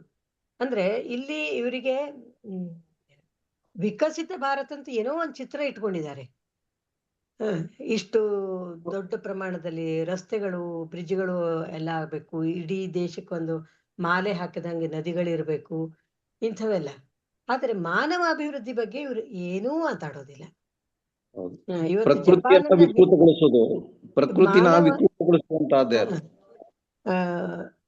ಏನು ಆರ್ಥಿಕ ಅಭಿವೃದ್ಧಿ ಇದ್ರೊಳಗೆ ಜಪಾನನ್ನ ಹಿಂದಿಕ್ಕಿದೆ ಭಾರತ ಅನ್ನೋದು ಅವ್ರಿಗೆ ಬಹಳ ದೊಡ್ಡ ವಿಷಯ. ಅದೇ ಮಾನವ ಅಭಿವೃದ್ಧಿಯ ಇದ್ರ ಸೂಚ್ಯಂಕದಲ್ಲಿ 137ರಲ್ಲಿ 133 ಏನೋ ಇದೆ ನಮ್ಮ ನಂಬರು. ಇದು ಇವ್ರಿಗೆ ಕಾಣೋದೇ ಇಲ್ಲ, ಅಥವಾ ಕಂಡ್ರು ಸುಧಾ ಏನ್ ಹೇಳ್ತಾರೆ, ಬೇಕಂತ ಅವ್ರು ಬರ್ದಿದ್ದಾರೆ ಅಷ್ಟು ಅಂತ ಹೇಳ್ತಾರೆ. ಸೊ ಮಾನವ ಅಭಿವೃದ್ಧಿ ಬೇಡ ಇವರಿಗೆ. ಮಾನವ ಅಭಿವೃದ್ಧಿ ಇಲ್ದೇನೆ ಅಭಿವೃದ್ಧಿ ಆಗ್ಬೇಕು ಅನ್ನೋದು ಅವ್ರದ್ದು ಕಾನ್ಸೆಪ್ಟ್. ಹೌದು ಹೌದು. ಇದನ್ನ ನಾವು ಜನರಿಗೆ ಅರ್ಥ ಮಾಡಿಸ್ಬೇಕಾಗಿದೆ. ಈಗ ನಮ್ ಕೆಲವೇ ಜನಕ್ಕೆ ಇದು ಅರ್ಥ ಆಗಿದೆ, ಇದನ್ನ ಎಲ್ಲರಿಗೂ ಅರ್ಥ ಮಾಡಿಸ್ಬೇಕಾಗಿದೆ. ಎಲ್ಲ ವಿಕಸಿತ ಭಾರತ ಎಷ್ಟರಲ್ಲಿ ದೇಶವನ್ನು ಮುಳುಗಿಸಿದ್ದಾರೆ ಅನ್ನೋದನ್ನ ಅರ್ಥ ಮಾಡಿಸ್ಬೇಕಷ್ಟೇ.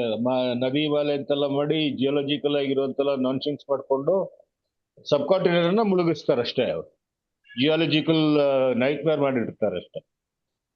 ಇವನ್ ಎಫೆಕ್ಟಿವ್ ಆಗಿ ಕಾಂಗ್ರೆಸ್ ಎಫೆಕ್ಟಿವ್ ಆಗಿ ಕಾರ್ಯಕ್ರಮ ನೀವು ಮಾಡ್ತದೆ ಅನ್ನುವುದಂತ ನಮ್ಗೆ ಭರವಸೆ ಇಲ್ಲ.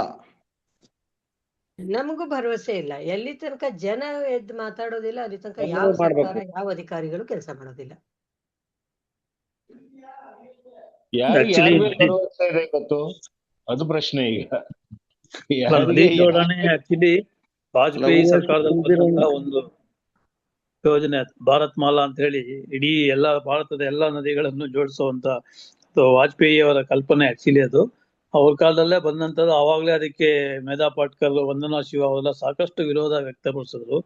ಅದು ವಿಂಧ್ಯ ಪರ್ವತವನ್ನ ಸೀಳಿಕೊಂಡು ಬರ್ಬೇಕಾಗತ್ತೆ ಅಥವಾ ಸುತ್ತಾಕೊಂಡು ಬರ್ಬೇಕಾಗತ್ತೆ, ಈ ತರದ ಇದೆಲ್ಲ ಅವಾಗ ಆ ಲೇಖನಗಳು ಅವಾಗಲೇ ಬಂದಿತ್ತು ಒಂದು 20 ವರ್ಷಕ್ಕೆ ಹಿಂದೆ. ಈಗ ಮತ್ತೆ ಅದಕ್ಕೆ ಇವ್ರಿಗೆ ಚಾಲನೆ ಕೊಡೋದಕ್ಕೆ ಮೋಸ್ಟ್ಲಿ ಇವೆಲ್ಲ ಒಂದು ಪೀಠಿಕೆಗಳು ಅನ್ಸುತ್ತೆ ನನಗೆ. ಒಂದೊಂದೇ ಸಿಸ್ಟಮ್ಯಾಟಿಕ್ ಆಗಿ ಲೋಯರ್ ಲೆವೆಲ್ ಅಡ್ಮಿನಿಸ್ಟ್ರೇಟಿವ್ ಅಥವಾ ಕಾನ್ಸ್ಟಿಟ್ಯೂಷನಲ್ ಇನ್ಸ್ಟಿಟ್ಯೂಷನ್ಸ್ ನ ವೀಕನ್ ಮಾಡ್ತಾ ಮಾಡ್ತಾ ಅಲ್ಟಿಮೇಟ್ ಡಿಸಿಷನ್ ಶುಡ್ ಲೈ ವಿತ್ ದಿ ಸೆಂಟರ್.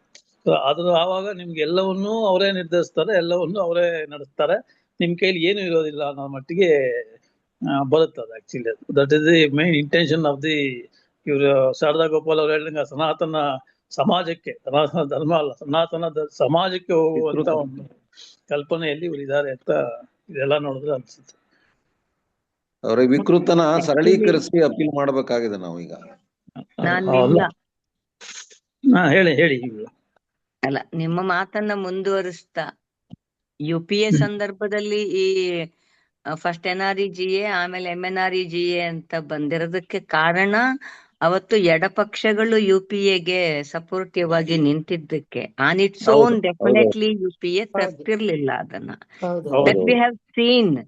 ಈಗ ವಿಮೆನ್ ರಿಸರ್ವೇಶನ್ ಬಿಲ್ಲು ಅದು ಇದ್ರದ್ದು ಶತಮಾನ ಅಂತ ಅಂದ್ಕೊಂಡು ಏನ್ ಕೇಕ್ ವಾಕ್ ತರ ಪಾಸ್ ಆಗ್ಬಿಡುತ್ತೆ ಅನ್ನುವ ತರದ ಅಶ್ಯೂರೆನ್ಸ್ ಕೊಟ್ಟಿದ್ರು. ಬಟ್ ರಾಜ್ಯಸಭೆ ಮೆಟ್ಲು ಹತ್ಲೇ ಇಲ್ಲ ಅದು. ದಟ್ ವಾಸ್ ಹ್ಯಾವಿಂಗ್ ಲಾರ್ಜರ್ ಬೇರೆನೆ ಪೊಲಿಟಿಕ್ಸ್ ಇತ್ತು ಅದಕ್ಕೆ.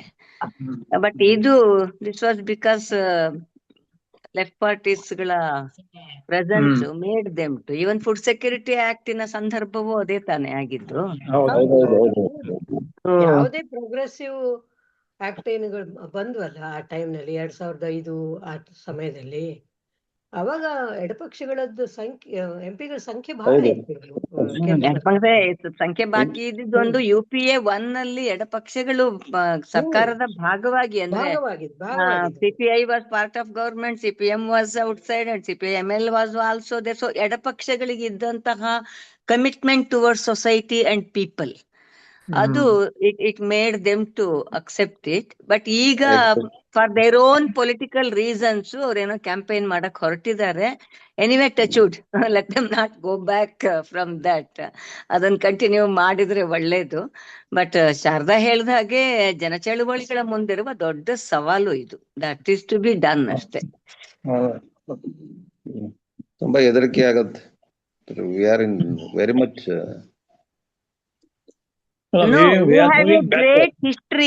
we have a great history. So ನಾವು ಹೆದರ್ಬೇಕಾಗಿಲ್ಲ. ಸೂರ್ಯ ಮುಳುಗದ ಚಕ್ರವರ್ತಿಗಳು ಇಲ್ಲಿ ಇದ್ದವರನ್ನ ಓಡಿಸಿದೆ ಈ ದೇಶ. But only we have to work for it ಅಷ್ಟೇ. ಮೇಡಮ್, ಜನ ಚಳುವಳಿ ಆಗ್ಬೇಕು ಅನ್ನೋ ಮಾತಿನ ಹಿನ್ನೆಲೆಯಲ್ಲೇ ನಾವೀಗ ಥ್ರೆಟ್ ಅಂಡ್ ಫಿಯರ್ ಅಟ್ಮಾಸ್ಫಿಯರ್ ಅಲ್ಲಿ ಇದೀವಿ ಅನ್ನೋದನ್ನು ಕೂಡ ಕುಮಾರಸ್ವಾಮಿ ಅವರು ಬೇರೆ ರೀತಿಯಲ್ಲಿ ಹೇಳಿದಾರೆ ಅಷ್ಟೇ. ಅದಲ್ಲ ಒಂದು ಇದಿದೆ, ಇಂಥ ಹೋಗ್ಬೇಕಾದ್ರೆ ಯುದ್ಧ ಆಗ್ಬೇಕು, ಏನಾದ್ರೂ ರೋಗ ಬರ್ಬೇಕು, ಎರಡು ನಾನು ಈ ಹಿಸ್ಟ್ರಿ ಪಾಠ ಮಾಡಿ ಹಾಗೆ ಆಗ್ಬಿಟ್ಟಿದೆ. ಈಗ first world war, second world war ಎಷ್ಟು ಜನ ಸತ್ರು ಅಂತ.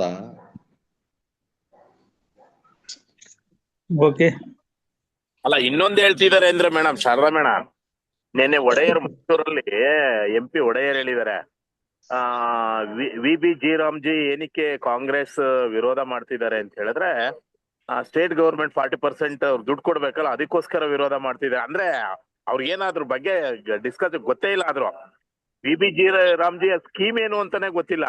ಆ 40% ಗವರ್ಮೆಂಟ್ ಕೊಡ್ಬೇಕಲ್ಲ, ಅದನ್ನ ಹೈಲೈಟ್ ಮಾಡ್ತಿದ್ದಾರೆ ಅವರು. ಹೌದು. ಅಲ್ಲ, ಹಂಗ ಹೇಳಿದ್ರೆ ಏನ್ ತಪ್ಪು ಅಂತಿದೆ? ಕಾಂಗ್ರೆಸ್ನವ್ರು ಉತ್ತರ ಕೊಡ್ಬೇಕು ಅವರಿಗೆ. ಹೌದು, 40% ನಾವು ಕೊಡ್ಬೇಕು ಅಂತ ಹೇಳ್ತೀರಿ, ನೀವು ನಮ್ದು GST ಹಣವನ್ನು ಕೊಡ್ರಿ, ಮೊದ್ಲು ನಾವು ಕೊಡ್ತೀವಿ 40% ಅಂತ ಹೇಳ್ಬೇಕು ಅವರು. ಇದು ಅಂದ್ರೆ ಸರಿಯಾಗಿ ಅವ್ರಿಗೆ ಉತ್ತರವನ್ನು ಕೊಡೋದಕ್ಕೂ ಇವರು ತಯಾರಾಗ್ಬೇಕು. ಅಲ್ಲ, ಅಂತ ಪ್ರಗತಿಪರವಾದ ಕಾನೂನನ್ನ ಡಿಪೆಂಡ್ ಮಾಡ್ಕೊಳಕ್ ಬರಲ್ಲ ಅವ್ರಿಗೆ. ಅಲ್ಲಲ್ಲ ಸರಿಯಾಗಿ ಕರೆಕ್ಟ್ ಡೀಪ್ ಆಗಿ ತಿಳ್ಕೊಂಡೇ ಇಲ್ಲ ಸರ್. MP ಲೆವೆಲ್ ಅಲ್ಲೂ ಕರೆಕ್ಟ್ ಆಗಿ ತಿಳ್ಕೊಂಡಿಲ್ಲ ಈ ತಿಳ್ಕೊಂಡಿಲ್ಲ. ಸ್ಕೀಮ್ ನ. ಕಾಂಗ್ರೆಸ್ ಹೇಳಿದೆ ಅಪೋಸಿಷನ್. ಹಾ ಹಾ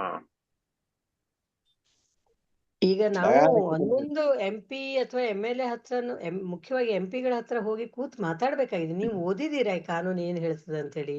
ಬರೇ 125 ದಿವಸ ಅಂತ ಹೇಳಿ ಎಲ್ಲಾ ಕಡೆ ಪ್ರಚಾರ ಮಾಡ್ತೀರಿ. ಒಬ್ರಾದ್ರೂ ಓದಿದೀರಾ ಅಂತ ನಾವು ಓದಿಸ್ತೀವಿ ಬೇಕಾದ್ರೆ ಬನ್ನಿ ಅಂತ ಕರಿಬೇಕಾಗಿದೆ. ಶ್ರದ್ಧಾ, ಅದು MP ಗಳಾಗುವಾಗ ಮಿನಿಸ್ಟರ್ಗಳಾಗುವಾಗ ಮೆದುಳು ತೆಗೆದು ನಾಗಪುರಕ್ಕೆ ಕಳಿಸಿ ಅವ್ರು ಆಗ್ಬೇಕು. ನೀವು ಹೀಗೆಲ್ಲ ಕೇಳ್ಬಾರ್ದಪ್ಪ. ಮೆದುಳಿಲ್ಲ. ಅಲ್ಲಲ್ಲ, ಈಗ PDOಗಳ ಹತ್ರ ಹೋಗಿ ಹೆಣ್ಣು ಮಕ್ಳು ಕೆಲ್ಸ ಕೇಳಿದ್ರೆ ಇಲ್ಲಪ್ಪ ಕೇಂದ್ರ ಸರ್ಕಾರ ಕೆಲಸ ಇನ್ನೂ ನಿಗದಿ ಮಾಡಿಲ್ಲ ಅಂತ ಹೇಳಿ ಮುಗಿದೋಯ್ತು. ಡಿಮ್ಯಾಂಡ್ ಇಲ್ಲ ಇಲ್ಲಿ. ಅದು ಬೇಸಿಕ್ ಆಗಿ ಅರ್ಥ ಮಾಡ್ಕೋಬೇಕು ನಾವು. ಆ ದಿನ ಬಂದಿದೆ.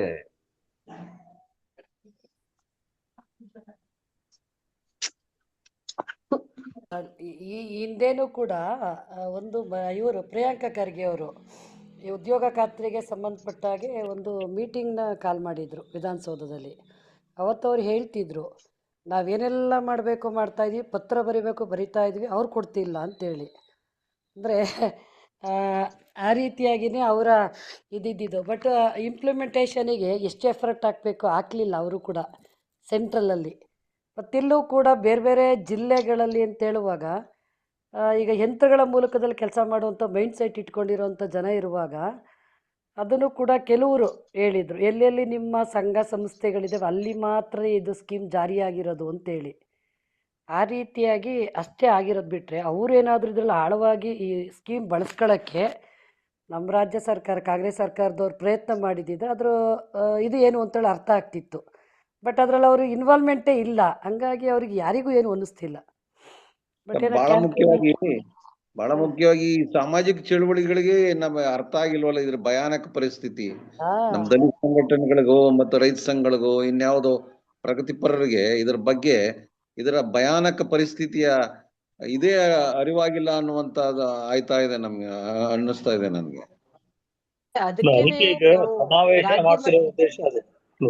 ಚರ್ಚೆ ಆಗ್ತಾ ಇರೋದು ನಾನು ಸರಿಯಾಗಿ ಕೇಳಿಸ್ಕೊಂಡಿಲ್ಲ ಸರ್, ನಾನು ನೆಟ್ವರ್ಕ್ ಇಲ್ಲ.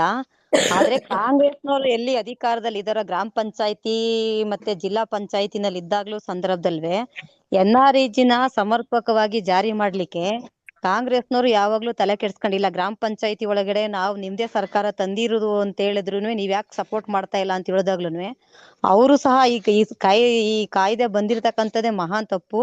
ಮತ್ತೆ ನಮ್ಗೆ ಯಾವುದೇ ಕಾರಣಕ್ಕೂ ಯಂತ್ರಗಳನ್ನ ಬಳಕೆ ಮಾಡ್ಲಿಕ್ಕೆ ಬಿಡಲ್ಲ, ಕೂಲಿಗೆ ಆಳ್ ಸಿಗ್ತಾ ಇಲ್ಲ ಅನ್ನುವಂತ ಮೆಂಟಾಲಿಟಿನೇ ಇರ್ತಕ್ಕಂಥದ್ದು. ಇತ್ತೀಚಿನ ದಿನಗಳ ಸರ್ಕಾರ ಏನೋ ಒಂದ್ ಮಾಡ್ಲಿಕ್ಕೆ ಹೊರಟಿದೆ, ಆದ್ರೆ ಅದಷ್ಟೊಂದೇನು ತೋರ್ಪಡಿಕೆ ಅಷ್ಟೇನೆ. ಆದ್ರೆ ಗ್ರಾಮೀಣ ಭಾಗದಲ್ಲಿ ಇರ್ತಕ್ಕಂಥ ಜನಸಾಮಾನ್ಯರಿಗೆ ಮುಟ್ಬೇಕು ಅಂತ ಹೇಳಿದ್ರೆ ನಾವು ಸಂಘ ಸಂಸ್ಥೆಗಳೇ ಅದನ್ನ ಸೀರಿಯಸ್ ಆಗಿ ಕ್ಯಾಂಪೇನ್ ತಗೊಂಡು ಹೋಗ್ಬೇಕು ಹೊರತು ಕಾಂಗ್ರೆಸ್ನವ್ರು ಬಂದೋದ್ರುನು ನೆಪ ಮಾತ್ರಕ್ಕೆ ಮಾತ್ರ ಇರ್ತದೆ ಅನ್ನುವಂಥದನ್ನ ನಾವೆಲ್ಲರೂ ಅರ್ಥ ಮಾಡ್ಕೊಳ್ಬೇಕು.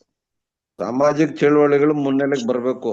ಈಗ ಈಗಾಗಲೇ ಒಬ್ರು ಹೇಳಿದ್ರಲ್ಲ, ರೈತ ಸಂಘ ಮತ್ತೆ ದಲಿತ ಸಂಘಟನೆಗಳು ಅವು ಕೂಡ ತಲೆ ಕೆಡ್ಸ್ಕೊಂಡಿಲ್ಲ ಅಂತ ಹೇಳಿ, ಅದಕ್ಕೇನೆ ನಾವು ರಾಜ್ಯ ಮಟ್ಟದ ಒಂದು ಸಮಾವೇಶವನ್ನ ಕರಿಬೇಕಾಗಿದೆ. ಎಲ್ಲರನ್ನು ಕೂಡ್ಸಿ ನಿಜವಾಗಿ ಏನ್ ಹೇಳ್ತದೆ ಕಾನೂನು ಅಂತ ಹೇಳಿ ಅರ್ಥ ಮಾಡಿಸ್ಬೇಕಾಗಿದೆ. ಇದು ಎಲ್ಲಾ ಸಂಘಟನೆಗಳು, ರೈತ ಸಂಘನೂ ಇರ್ಬೋದು, ದಲಿತ ಸಂಘಟನೆಗಳಿರ್ಬೋದು, ಮಹಿಳಾ ಸಂಘಟನೆಗಳು ಎಲ್ಲರೂ ಕೆಲಸ ಮಾಡ್ಬೇಕಾದಂತ ಒಂದು ಸವಾಲು ನಮ್ಮ ಮುಂದಿದೆ ಮತ್ತು ಒಗ್ಗಟ್ಟಾಗಿ ಕೆಲಸ ಮಾಡ್ಬೇಕಾದಂತ ಸವಾಲು. ಒಂದು ಸಂಘ ಅಂದಾಗ ಈಗ RSS ಸಂಘ ಹಳ್ಳಿಗೂ ಹೋಗಿ ಅವ್ರು ಐಡೆಂಟಿಫೈ ಮಾಡುವ ಕೆಲಸಗಳಿಗೆ ಮಾತ್ರ ಕೇಂದ್ರ ಸರ್ಕಾರ ಅನುಮತಿ ಕೊಟ್ರೆ ಅದನ್ನ ಫೈಟ್ ಮಾಡುತ್ತಾನೆ ಹೇಗೆ? ಅದಕ್ಕೆ ಅದು ಆಗದಿದ್ದಂಗೆ ನಾವು ಅದಕ್ಕೆ ತಡೆ ಒಡ್ಡಬೇಕು. ಅದೇ ನಮ್ಮ ಮುಂದಿರುವಂತ ಸವಾಲು. ರಾಮ್ಜಿ ಎಲ್ಲ RSS ಕಾರ್ಯಕರ್ತರು ಮಾಡಕ್ ಹೊರಟಿದಾರ ಅವರು.